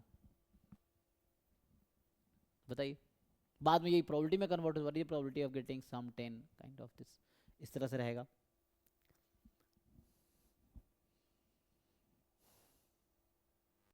सर आपने अभी जो क्वेश्चन लिया पहले वाला, उसमें हाँ। मुझे डाउट था। अच्छा एक मिनट, इसमें इसमें हाँ, पूछिए तो वहाँ पे बोला है सर 5 गर्ल्स एंड 3 बॉयज है, कहाँ तो पे। पोजीशन तो एक ही है ना। फिर से पूछिए। मतलब वहाँ पे क्वेश्चन में दिया है कि 5 गर्ल्स एंड 3 बॉयज, हाँ तो टोटल किया तो 8 पोजीशन आएंगे वहाँ पे। हाँ तो फिर आपने वहाँ पे नीचे जो लिया है 5 गर्ल्स, हाँ 5 वो गर्ल्स। साइड में, हाँ, तो आपने जो बॉयज के लिए वो जगह रखी है वो टोटल काउंट करे तो वो 10 या समथिंग हो जाएगा ना सर। टोटल क्या कह रहे हैं, नहीं समझे मैं, ये तो मैं यहाँ पे लगा दूँ। अब क्या कहना चाह रहे हैं। मैं ये कहना चाहती हूँ कि 5 गर्ल्स है और 3 बॉयज है, हाँ तो टोटल 8 पोजीशन होंगी जहाँ पे उनको हमें अरेंज करना है। हाँ तो हाँ। अभी आपने जो नीचे लिया यहाँ वो हाँ 5 गर्ल्स, हाँ, तो वो 5 गर्ल्स ले लिया आपने। हाँ गर्ल्स यहाँ बैठ गई, 1 2 3 हाँ, 4 5। हाँ वो 5 पोजीशन हो गई, और फिर जो बॉयज के लिए आपने रखा है, फिर वो जो 8 है उससे ज्यादा पोजीशन हो रही है ना।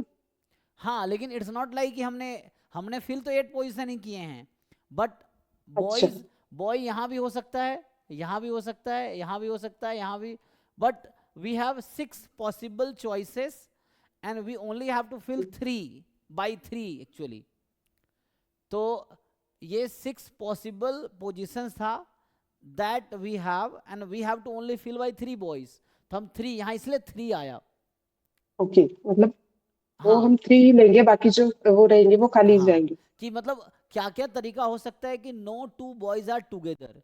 तो बॉयज अगर यहाँ और यहाँ आ गया, मतलब इन 6 पोजीशन में से you choose any 3 position and, है ना, वहां ओके। पे बॉयज को बिठा दो, तो वो डिफरेंट ही रहेगा, मतलब वो they will not be together, है ना, वो boys will not be together. तो इसमें ऑल पॉसिबिलिटी में से हमें देखना था कितनी पॉसिबिलिटीज हैं, सो डिफरेंट ओके। कॉम्बिनेशन बनेगा। जैसे एग्जांपल के लिए मैं अगर एग्जांपल का आपको समझाता हूँ, एक पर्टिकुलर केस कि पहला बॉयज यहाँ बैठ गया, दूसरा बॉय यहाँ, तीसरा बॉय यहाँ, तो ऐसा बनेगा boy girl boy girl boy, फिर गर्ल गर्ल गर्ल। तो ये एक कॉम्बिनेशन हुआ, ठीक है। मैंने फर्स्ट बॉय को यहाँ बिठाया, सेकेंड बॉय को हमने यहाँ बिठाया, एंड थर्ड बॉय को हमने यहाँ बिठाया। बाकी यहाँ कोई बॉय बैठा नहीं क्योंकि मेरे पास 3 बॉयज ही हैं। सो अच्छा। ये पोजीशन मैंने काउंट ही नहीं किया। सो नाउ 1 2 3 4 5 6 7 8, तो हम 8 पोजीशंस ही फिल कर रहे हैं एक्चुअली। तो ठीक है बॉयज सर। टुगेदर नहीं है ना इस तरह से। लेकिन इस तरह टोटल कितने केसेस बनेंगे अगर मैं बॉयज को यहाँ बिठाता, बॉयज बॉयज बॉयज, तो उस केस में बनता गर्ल्स गर्ल्स गर्ल्स, है ना, गर्ल, ये पोजीशन खाली रहेगा ना, तो गर्ल्स इस तरह से, फिर इसके बाद आएगा बॉय गर्ल देन बॉय, इस तरह से। अच्छा, ऐसा बनता। तो इस तरह टोटल कितने केसेस हैं? सो Possibilities. मैंने 2 केस बनाए आपके लिए, but there are total these many cases we can form. So अभी समझाने के लिए मैंने आपको 2 पोजीशन बता के दिखाया कि this is 1 case, this second situation, मतलब 1 possibility this, second possibility this, but like this there are these many possibilities, 14,400 possibilities are there. Okay sir. In these many ways we can have the arrangement.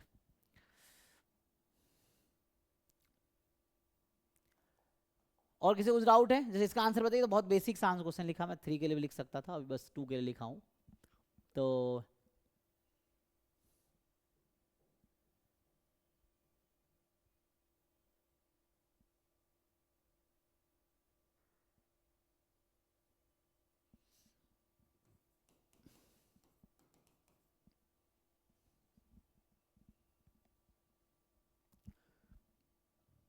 लेकिन यहाँ restrictions आ जाएगी, ये तो बहुत आसान नहीं है, मतलब समझाने के लिए बस मैं लिख रहा हूँ कि टोटल पॉसिबिलिटी कितनी है। तो टोटल पॉसिबिलिटी आप लिखते हो तो क्या क्या हो सकता है, पेयर है ना, तो आप ये जानते होंगे 1 1 1 2 1 3, इस तरह से। मतलब अगर लिखूँ मैं वैसा 1 4 1 5 1 6 का ट्रिक भी है, लेकिन ठीक है अभी के लिए 2 1 2 2 2 3 2 4 2 5, है ना, 2 6, ऐसा पॉसिबिलिटी बनेगा ना। 3 1 3 2 3 3 3 4 3 5 3 6, and then 4 1 4 2 4 3 4 4 4 5 4 6, एंड ऐसे ही 5 1। तो ये तो काउंट कर लोगे ना, ये तो मैं समझाना चाह रहा था। बाकी एडिस वो भी लगा सकते हो फॉर्मूला भी, but you can count this way.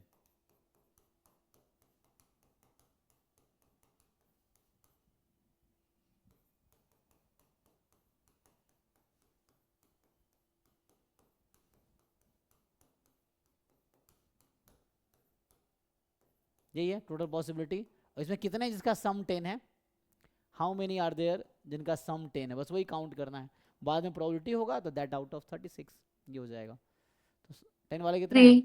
3 यही 3 है, हाँ, है ना, 5 5 4 6 ये है, तो ये 3 है। बाकी वैसे ही लिख सकते हो।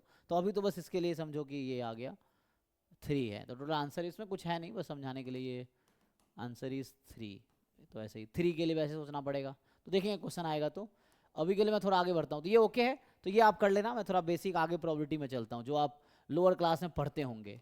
तो एक्चुअली लोअर क्लास में जो आप पढ़ते थे, मैं क्लास 11-12 की प्रोबेबिलिटी की बात करूँ तो मैं आपको ग्रुप में भेज देता हूँ। तो हम लोग थोड़े अभी प्रोबेबिलिटी की तरफ जाते हैं जो बेसिक प्रोबेबिलिटी है, फिर हम थोड़े आगे बढ़ेंगे। सो प्रोबेबिलिटी जो आप लोअर क्लास में, मेनली स्कूल डेज की हम लोग बात करेंगे, जो आपने 9, 10th, 11, 12th, तो 9, 10th वाला तो छोड़ो, 11, 12th देख लो सीधा सीधा है ना। 9th तो यही 11, 12th में आ जाएगा वो चीज़ें। तो अभी इसको जरा समझिए, इसमें क्या है मेनली, कि इसका जो प्रोबेबिलिटी आपने पढ़ा था उसको एक बार रिवाइज कर लेते हैं। देखो, तो ये आपका काम है कि ये दोनों चैप्टर कंप्लीट करना है ना। तो अभी मैं 11th की स्टार्ट करता हूँ। चलो एग्जाम्पलर देख लेते हैं सीधा सीधा, बाकी टेक्स्ट बुक आप देख लेना। Hello sir. यस जी जी। हमने जो पिछला एग्जांपल देखा था कि सम 10 आएगी, तो आई थिंक उसका आंसर 4 आएगा, क्योंकि 5,5 ये सेट में है। इसलिए अगर पहले इसमें 5 आया और दूसरे इसमें 5 आया तो एक बना, और दूसरे में भी 5, मतलब दो बने 5 के, मतलब 5,5 के। इसलिए 4 आंसर आएगा। और हम इस सेट में लिख रहे हैं, इसलिए वो कॉमन जो है वो लिख नहीं सकते, इसलिए हमने एक ही लिखा। तो हाँ एक्चुअल मतलब आंसर आई थिंक 4 आएगा। नहीं, मैं समझ गया। एक्चुअली होता क्या है ना, तो ये यहाँ पे हम लोग 5-5 को एक्चुअली सेम ही काउंट करेंगे। वो मतलब हमने फिक्स कर रखा है ना, ये फर्स्ट जो पेयर है ना वो रिप्रेजेंट कर रहा है फर्स्ट कॉइन को, second represent second coin, like ऐसा है ना, x, y मान लीजिए। तो x is outcome on the first coin, y is outcome on the second coin. तो पहले पे 5 आया और दूसरे पे 5 आया। दूसरा केस क्या है? दूसरे में भी 5 आया और पहले में भी 5 आया, ऐसा भी तो केस आएगा, तो फिर उसका भी एक 5,5 बनेगा ना। नहीं नहीं, किसका केस? दूसरे में भी 5 आया और मतलब वही, लेकिन हम सेट में लिख रहे हैं, इसलिए डबल काउंटिंग नहीं लिख सकते ना, जो यूनिक आएंगे वही लिखेंगे। तो आई हाँ, थिंक लेकिन आंसर वह 4 क्यों होगा? जैसे मान लो फर्स्ट पे 5 एंड सेकंड पे 5, and you are saying second पे 5 एंड फर्स्ट पे 5, तो they are different thing or same thing? हाँ हाँ हाँ, सॉरी सॉरी। सेम ही है ना, कोई बात नहीं। हाँ, so they are same actually, है ना, because we are writing both together, 5 on first die and 5 on second die, or we say 5 on second and 5 on first, they are same thing. So it's kind of team, कि team में A B है या B ए है, तो एक ही बात है।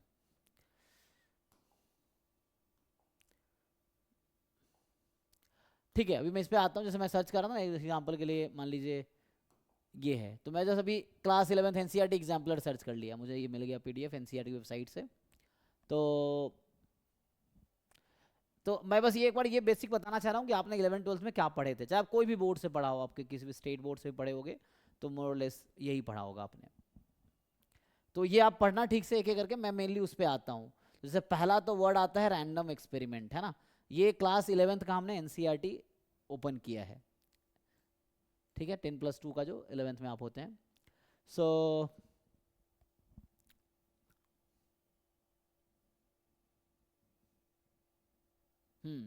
सो they start with word, पहले तो प्रोबेबिलिटी को डिफाइन कर रहा है ये, कि probability is defined as the quantitative measure of uncertainty, a numerical value that conveys the strength of our belief in the occurrence of an event. तो ये तो ऐसे लूज डेफिनेशन, मैथमेटिकल डेफिनेशन हम लोग आगे पढ़ेंगे। सो मुझे समझाने के लिए ऐसा बोल रहा है, ठीक है। Okay, so start with the random experiment. क्या होता है रैंडम एक्सपेरिमेंट? तो पहला वर्ड जो इन्होंने डिफाइन किया वो रैंडम एक्सपेरिमेंट है। सो ये समझिए कि what is the meaning of random experiment, इनके अकॉर्डिंग क्या है। तो पहले तो उन्होंने अपने तरीके से एक प्रोबेबिलिटी डिफाइन करने की कोशिश किया है कि probability is defined at quantitative uncertainty, a numerical value that conveys a strength of our belief in the occurrence of an event, है ना। ये चीज़ है, ये मतलब बेसिकली बच्चों को समझाने के लिए वैसा यूज़ कर रहे हैं। आगे हम लोग पढ़ेंगे classical definition of probability, axiomatic definition, उसके अकॉर्डिंग लिखेंगे, तो वैसे समझाने के लिए है ना। बाकी ये पढ़ सकते हैं, आपके कहना चाह रहा प्रोबेबिलिटी 0 और 1 के बीच आएगा, है ना। So probability of an event is always lie between 0 and 1, है ना, इंक्लूसिव, ये चीज़ है। अब यहाँ देखो नेक्स्ट वर्ड जो डिफाइन किया इन्होंने, random experiment. So what is the meaning of random experiment?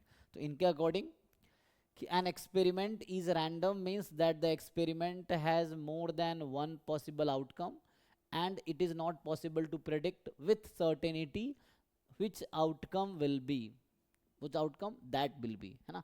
मतलब जो रिजल्ट है that you can not predict कि रिजल्ट क्या आने वाला है फाइनल. हाँ, possible results you know that is outcomes, but exact result like coin you are tossing, so you know either head or tail will come, but you cannot say with certainty that a head will only come.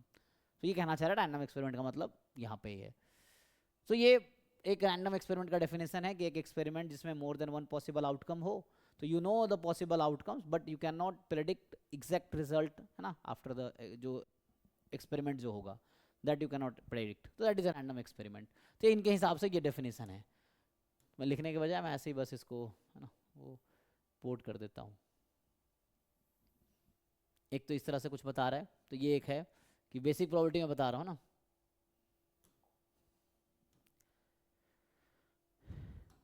ये है. आगे देखो थोड़े से और क्या बता रहे हैं ये. तो एक्सपेरिमेंट हो गया. आगे कुछ वर्ड है, so you just see it, है ना. एक बार इसमें रिवाइज करा रहा हूँ इंस्टेड ऑफ लिखने के बजाय, you just see it once. कहीं डाउट हो यू आस्क. अब जैसे इन्होंने कहा कि ना, जैसे एग्जांपल दिया कि tossing an ordinary coin, it can be predicted with certainty that coin will land either a head or tail, but, है ना, it is not known for sure whether heads or tail will be occur. That's why it is a random experiment.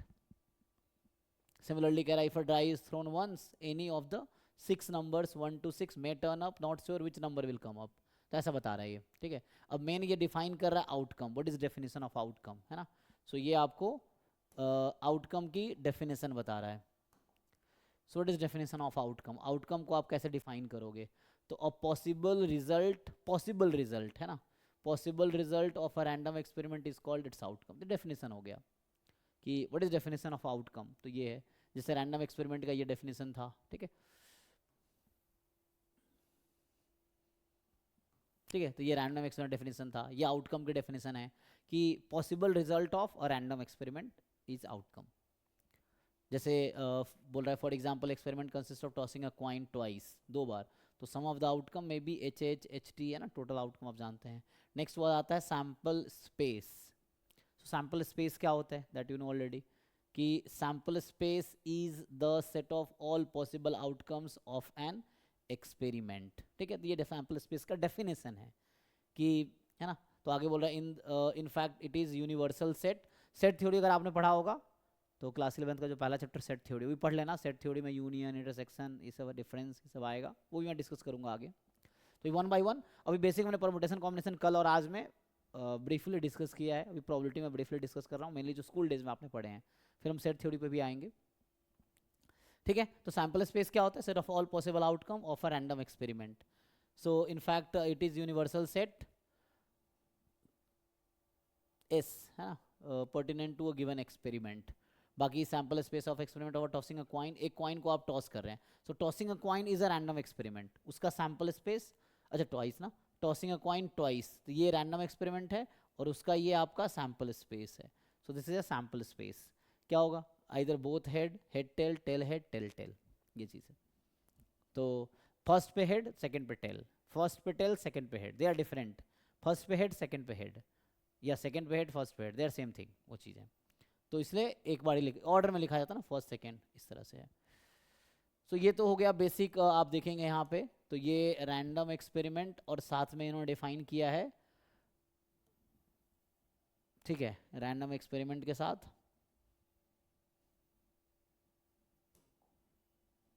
तो ये एक बस मैं import कर दे रहा हूँ, दोबारा मैं खुद लिखूंगा, टाइम लगेगा. तो जस्ट ये जो एनसीईआरटी में है वो आगे मैं लिखूंगा, थोड़े एडवांस डेफिनेशन. तो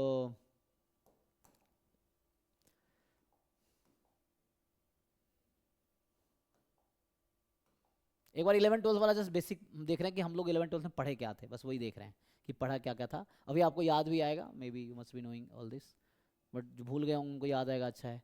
what is definition of event. अब यहाँ बता रहा है कि इवेंट की डेफिनेशन क्या है. सो व्हाट इज इवेंट. अब इवेंट को कैसे डिफाइन करोगे, है ना.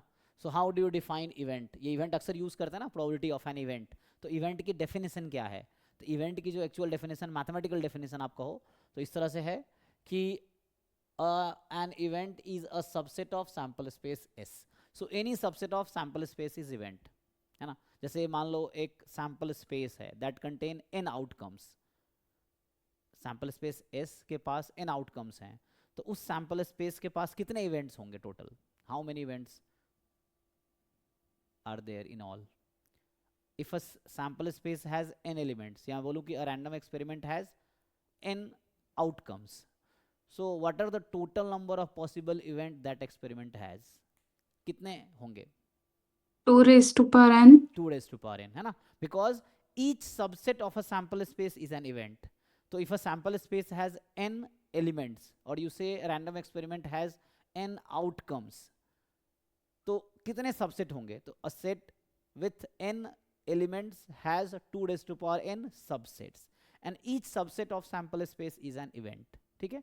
तो sample space के each subset एक event है, तो आपके पास sample space में n elements हैं, then it has total 2 raised to power n events and we can find probability of each event, ठीक है। smallest possible event जो होगा वो empty set होगा, that is called impossible event.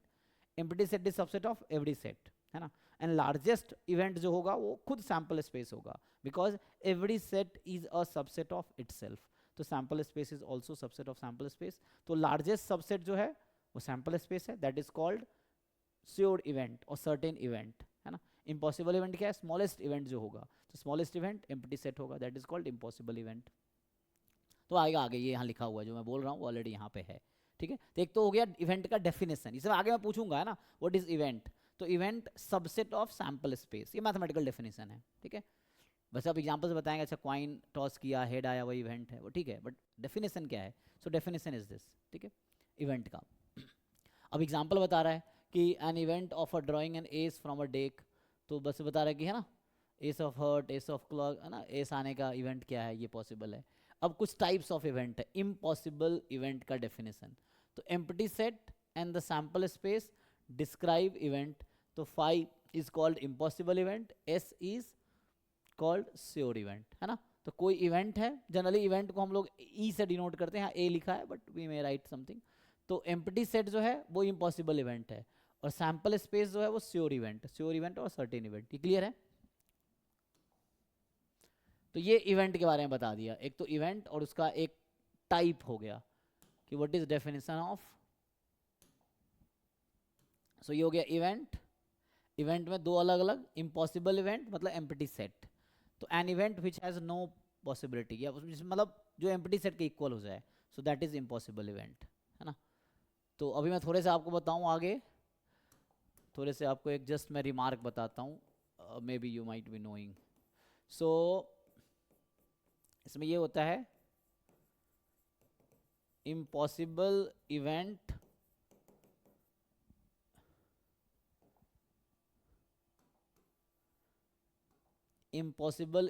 Has probability, कितना होता है, what is probability of an impossible event,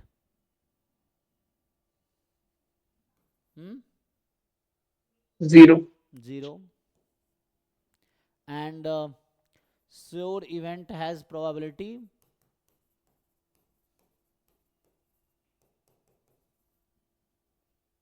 1, यहाँ तक ओके है। इम्पॉसिबल इवेंट Yes, का sir. डेफिनेशन ये नहीं, ये मैं प्रॉपर्टी लिख रहा हूँ, this is not definition. Definition यहाँ है कि impossible event means empty set, event is a set because subset is also a set, तो इवेंट भी एक क्या है, सेट है, ठीक है, तो event is a set. Impossible event, sure event क्या है, जो सैंपल स्पेस होगा। अब मैं देखो इसका मैं आपसे पूछना चाह रहा हूं कि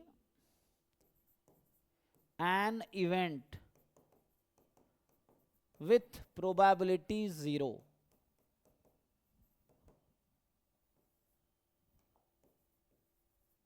आगे क्या लिखेंगे, an event with probability 0 is impossible event, true और false. An event with probability 0 is impossible event, ये स्टेटमेंट ट्रू है या फॉल्स है, False है. फॉल्स है ना, yes. So an event with probability 0 may और may not be impossible event, जरूरी नहीं कि इम्पॉसिबल होगा ही, वो आपको आगे मैं बताऊंगा, है ना। अभी जस्ट समझा रहा हूँ, क्योंकि कुछ लोग इसको डेफिनेशन समझते हैं। This is not definition of impossible event, है ना। कुछ लोग लगता है इम्पॉसिबल इवेंट मतलब probability zero. This is not definition, this is one way property. Definition ये है, ये डेफिनेशन नहीं है। एंड जो अगली प्रॉपर्टी लिख रहा हूँ, सो कोई ज़रूरी नहीं है कि जिस इवेंट की प्रोबेबिलिटी जीरो है वो इम्पॉसिबल है। It's not, by definition it is may not be impossible event, ठीक है। तो ये इस पे क्वेश्चंस भी आते हैं एंट्रेंस में, 4 स्टेटमेंट लिख देगा, अब ट्रू फॉल्स आपसे पूछ लेगा। An event with probability 1 may और may not be sure event, ठीक है। तो यहाँ 2 चीजें हैं, if it is impossible event probability is zero, but if probability zero doesn't mean impossible, ये मैं कहना चाह रहा हूँ। मे और may not be impossible. If it is sure event probability is 1, if probability is 1 it may और may not be sure event. आप mathematical logic पढ़े होंगे 11th क्लास में, ये मैथमेटिकल लॉजिक एक चैप्टर है। P implies Q doesn't mean Q implies P, ठीक है ना। जैसे एग्जांपल के लिए differentiable function is continuous, continuous में नॉट बी डिफरेंशिएबल, सेम यहाँ मैं कह रहा हूँ।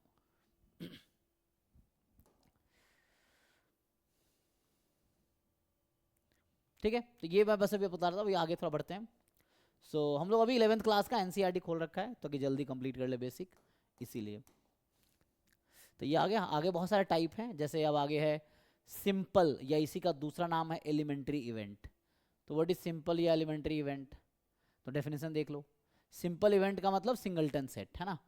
तो if an event E has only one sample point, मतलब ओनली वन एलिमेंट, ठीक है, या a single outcome of an experiment is called simple या elementary event. So an event is a set. So a set which is subset of sample space, or you say is that subset. So a subset with only one element, single element वाला जो subset है वो sample event या elementary event, ठीक है। Sorry simple event है, sorry simple event है या एलिमेंट्री इवेंट, ठीक है। तो जैसे है ना सैम्पल इवेंट, तो ये तो आपको सैंपल स्पेस बता रहा है। सैंपल स्पेस क्या था, set of all possible outcome. Experiment क्या है, टॉसिंग 2 कॉइन्स, ये एक्सपेरिमेंट है ना। This is experiment and this is sample space, ये सैंपल स्पेस। अब ये जो है एलिमेंट्री इवेंट है ना, इसका सिंगल एलिमेंट है इसलिए एलिमेंट्री इवेंट या सिंपल इवेंट है। दूसरा एक वर्ड आता है कंपाउंड इवेंट, ये क्या है, if an event has more than one sample point और more than one element it is called compound event, ठीक है। ये सब 11th में आपने पढ़े हैं, रिवाइज कर रहे हैं हम लोग, लाइक दिस, ठीक है। कॉम्प्लीमेंट्री इवेंट, कॉम्प्लीमेंट्री, ठीक है। तो कॉम्प्लीमेंट आप जानते हैं ए नॉट ए, तो इसमें क्या बोल रहा है, given event A the complement of A is the event consisting of all sample space outcome that do not correspond to the corresponding of A. Simple ऐसा लिखते हैं ना, ए डैश, आगे लिखा भी होगा इन्होंने। तो ए कॉम्प्लीमेंट या ए डैश, तो ये होता है यूनिवर्सल सेट जो कि यहाँ सैंपल स्पेस है, तो यूनिवर्सल सेट माइनस ए, या इसको बोले सैंपल स्पेस माइनस ए। सेट थ्योरी अगर आपने पढ़ा होगा तो यूनिवर्सल सेट माइनस ए या सैंपल स्पेस माइनस ए, तो ये आपका है, ठीक है।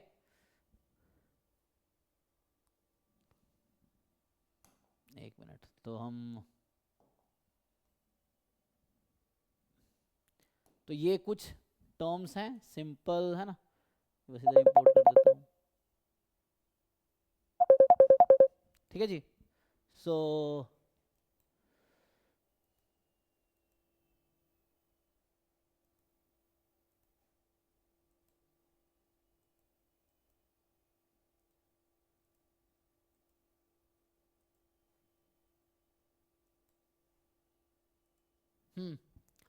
तो आगे क्या है देख लो। अभी जैसे ये तो अभी डिस्कस किया हमने जस्ट कि क्या है डेफिनेशंस, है ना। यहाँ हमने ये देखा कि सिंपल इवेंट क्या है ना, या कॉम्पाउंड इवेंट क्या है, कॉम्प्लीमेंट्री इवेंट क्या है। आगे ही बता रहा है कि ए डैश या कॉम्प्लीमेंट को नोटेशन ये है, एंड इसका जो डेफिनेशन यहाँ लिख रहा था मैं, सैंपल स्पेस माइनस ए, तो ये तो दैट यू नो। आगे क्या है, और अब ये जो सेट थ्योरी की मैं थोड़ी बात कर रहा था कि जैसे इवेंट ए और बी, ये जो बात कर रहा है कि व्हेन यू राइट ए और B means you write A union B, तो यहाँ कहना क्या चाह रहा है कि ए और बी लिखने का मतलब है A union B, A and B लिखने का मतलब है, ए एंड बी लिखने का मतलब है ए इंटरसेक्शन बी, ठीक है। तो ये तो अभी जैसे यहाँ लिख देता हूँ, जैसे आप लिखते हैं जब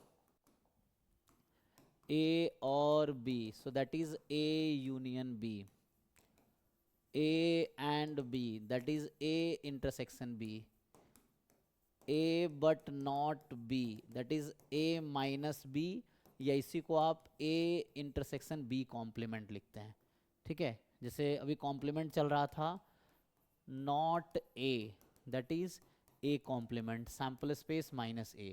और अगर आप वेन डायग्राम पे देखेंगे तो मान लो ये इवेंट A इवेंट B, ये A है ये B है, सो A यूनियन B क्या होता है। सो अगर आप दिस पार्ट इज, ये जो पूरा मिला के है this is A union B, ठीक है। एंड बाकी यू नो ऑलरेडी ना इंटरसेक्शन एंड ऑल दैट। सो ये पार्ट जो है A इंटरसेक्शन B है, ठीक है। एंड जैसे अब यहाँ पे बना रहा हूँ, सो दिस इज मान लो ये इवेंट A है, तो ये बाहर जो है वो A कॉम्प्लीमेंट है, ठीक है। ये सैम्पल स्पेस है, ये बॉक्स सैम्पल स्पेस है, सो ये A और ये बाहर वाला पोर्शन A कॉम्प्लीमेंट, ठीक है।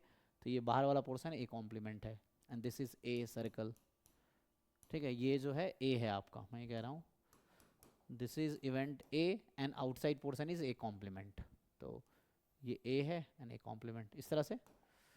तो ये समझा रहे हैं यहाँ पे A but not B, A minus B। एक वर्ड आता है mutually exclusive event. Mutually exclusive क्या है, ये सब वर्ड यूज होगा आगे, है ना। डिसजॉइंट, तो डिसजॉइंट का दूसरा नाम है mutually exclusive. So it is mutually exclusive event, two event A and B of a sample space are mutually exclusive if occurrence of any one of them, any other of them, क्या बोल रहा है, excludes the occurrence of this, that is two events A B cannot occur simultaneously। अब इन्होंने ऐसा लिख दिया है प्रॉपर्टी के सेंस में, तो हम म्यूचुअली एक्सक्लूसिव जो हम डिफाइन करेंगे, ऐसे ना डिफाइन करके विल डिफाइन इट, ठीक है। डिसजॉइंट इवेंट था ना, तो यहाँ पे ये है सिंपल। तो ये जो वर्ड है म्यूचुअली एक्सक्लूसिव या डिसजॉइंट, ये इसी का दूसरा नाम है डिसजॉइंट, ठीक है, इवेंट्स। तो इसका सिंपल डेफिनेशन है कि क्या होगा, two events A and B are disjoint if and only if। बताइए डेफिनेशन क्या होगा। if and only पता ना, if and only if double implies, single implies if then, double implies if and only if। so definition क्या होगा कि A and B has nothing in common। Actually disjoint को probability से कोई मतलब नहीं है, ठीक है। डिसजॉइंट जो इवेंट है उसको प्रोबेबिलिटी से कोई मतलब नहीं, वो तो उसमें कुछ भी कॉमन नहीं होनी चाहिए। फिर से मैं बोलूंगा कि डिसजॉइंट है A and B, तो उसके इंटरसेक्शन की प्रोबेबिलिटी 0 है। इंटरसेक्शन की प्रोबेबिलिटी 0 है, मे और मे नॉट बी डिसजॉइंट, वो आगे आएगा, ठीक है।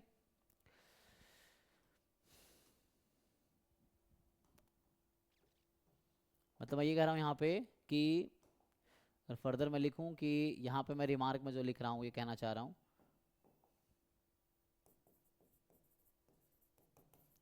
कि ऐसा है कि प्रोबेबिलिटी ऑफ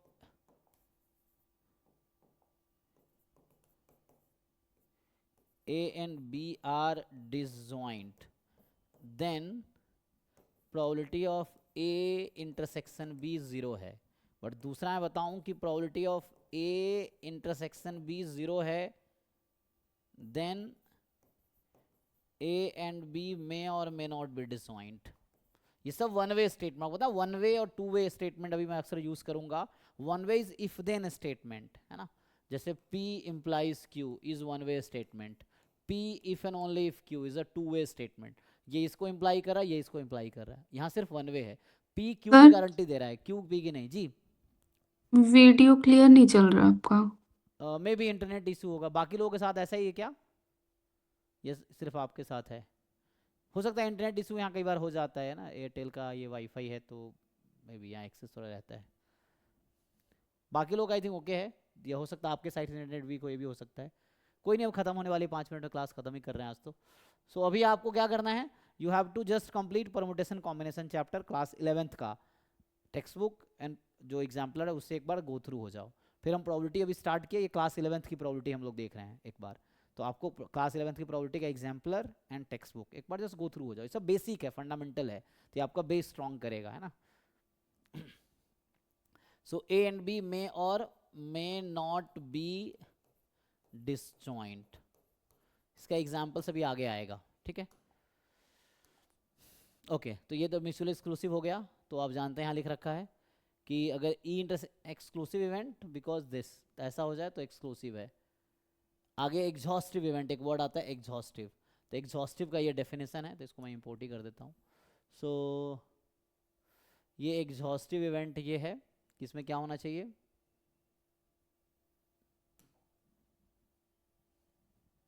तो वैसे तो एग्जॉस्टिव का ये डेफिनेशन है कि हम बोलेंगे कोई इवेंट्स हैं, एन इवेंट्स। म्यूचुअल एक्सक्लूसिव में क्या था, इंटरसेक्शन एम्प्टी होना चाहिए। एग्जॉस्टिव में क्या है, सबका यूनियन सैंपल स्पेस। जैसे ऐसा मान लो ये सैंपल स्पेस है, ये E1 E2 and so on, मान लो ये En, इस तरह से E1 E2 En इवेंट्स हैं, तो ये पूरा मिलके सैंपल स्पेस बना दिया, तो दे आर एग्जॉस्टिव इवेंट। ये डेफिनेशन हो गया, ठीक है। तो जैसे ये एग्जॉस्टिव का definition, in other words E1 E2 En are sample space are said to be exhaustive if at least one of them necessarily occur whenever experiment is performed, है ना। तो ये कोई भी नॉन एम्प्टी नहीं होगा ऐसा। जैसे ये बता रहा है कि 1 2 3 4 4 5 6, तो A union B sample space हो गया तो एग्जॉस्टिव है। ये एग्जाम्पल दे रहा है आपको, है ना। सो this is just one example, इसको भी इंपोर्ट कर ही लो। सो मेनली यहाँ जो बताना चाह रहा है कि ये एग्जॉस्टिव का एक एग्जाम्पल दे रहा है आपको। This is just example of exhaustive event. चलो इसको यहीं पर रखो, ठीक है। तो इस तरह से है। तो ये एक एग्जाम्पल भी दे रहा है कि जैसे यहाँ पे ए और बी का यूनियन लोगे सैंपल स्पेस के इक्वल आ गया, तो मतलब ये एग्जॉस्टिव है, ठीक है। तो दैट इज सिंपल। ये आप खुद भी कर सकते हो कंप्लीट। बाकी म्यूचुअली एक्सक्लूसिव एंड एग्जॉस्टिव, तो वही बात है कि वो भी होना चाहिए, इंटरसेक्शन 5 होने चाहिए और यूनियन सैंपल स्पेस होनी चाहिए। तो एक्सक्लूसिव एंड एग्जॉस्टिव दोनों होना चाहिए। ये मोर और लेस है। तो मैं आगे यहाँ से कल स्टार्ट करूँगा, क्लासिकल डेफिनेशन हम लोग कल स्टार्ट करेंगे। तो अभी आप ये देखना, क्योंकि प्रोबेबिलिटी की 2 डेफिनेशन में आऊँगा ना, हम लोग डिस्कस करेंगे classical definition and 2 definition use करेंगे। क्लासिकल डेफिनेशन ऑफ प्रोबेबिलिटी जो कि हमेशा वैलिड नहीं है, जो कि आप स्कूल डेज में पढ़ते हैं, but that not valid always. So और एक दूसरा डेफिनेशन भी आएगा जो कि एक्सियोमेटिक डेफिनेशन।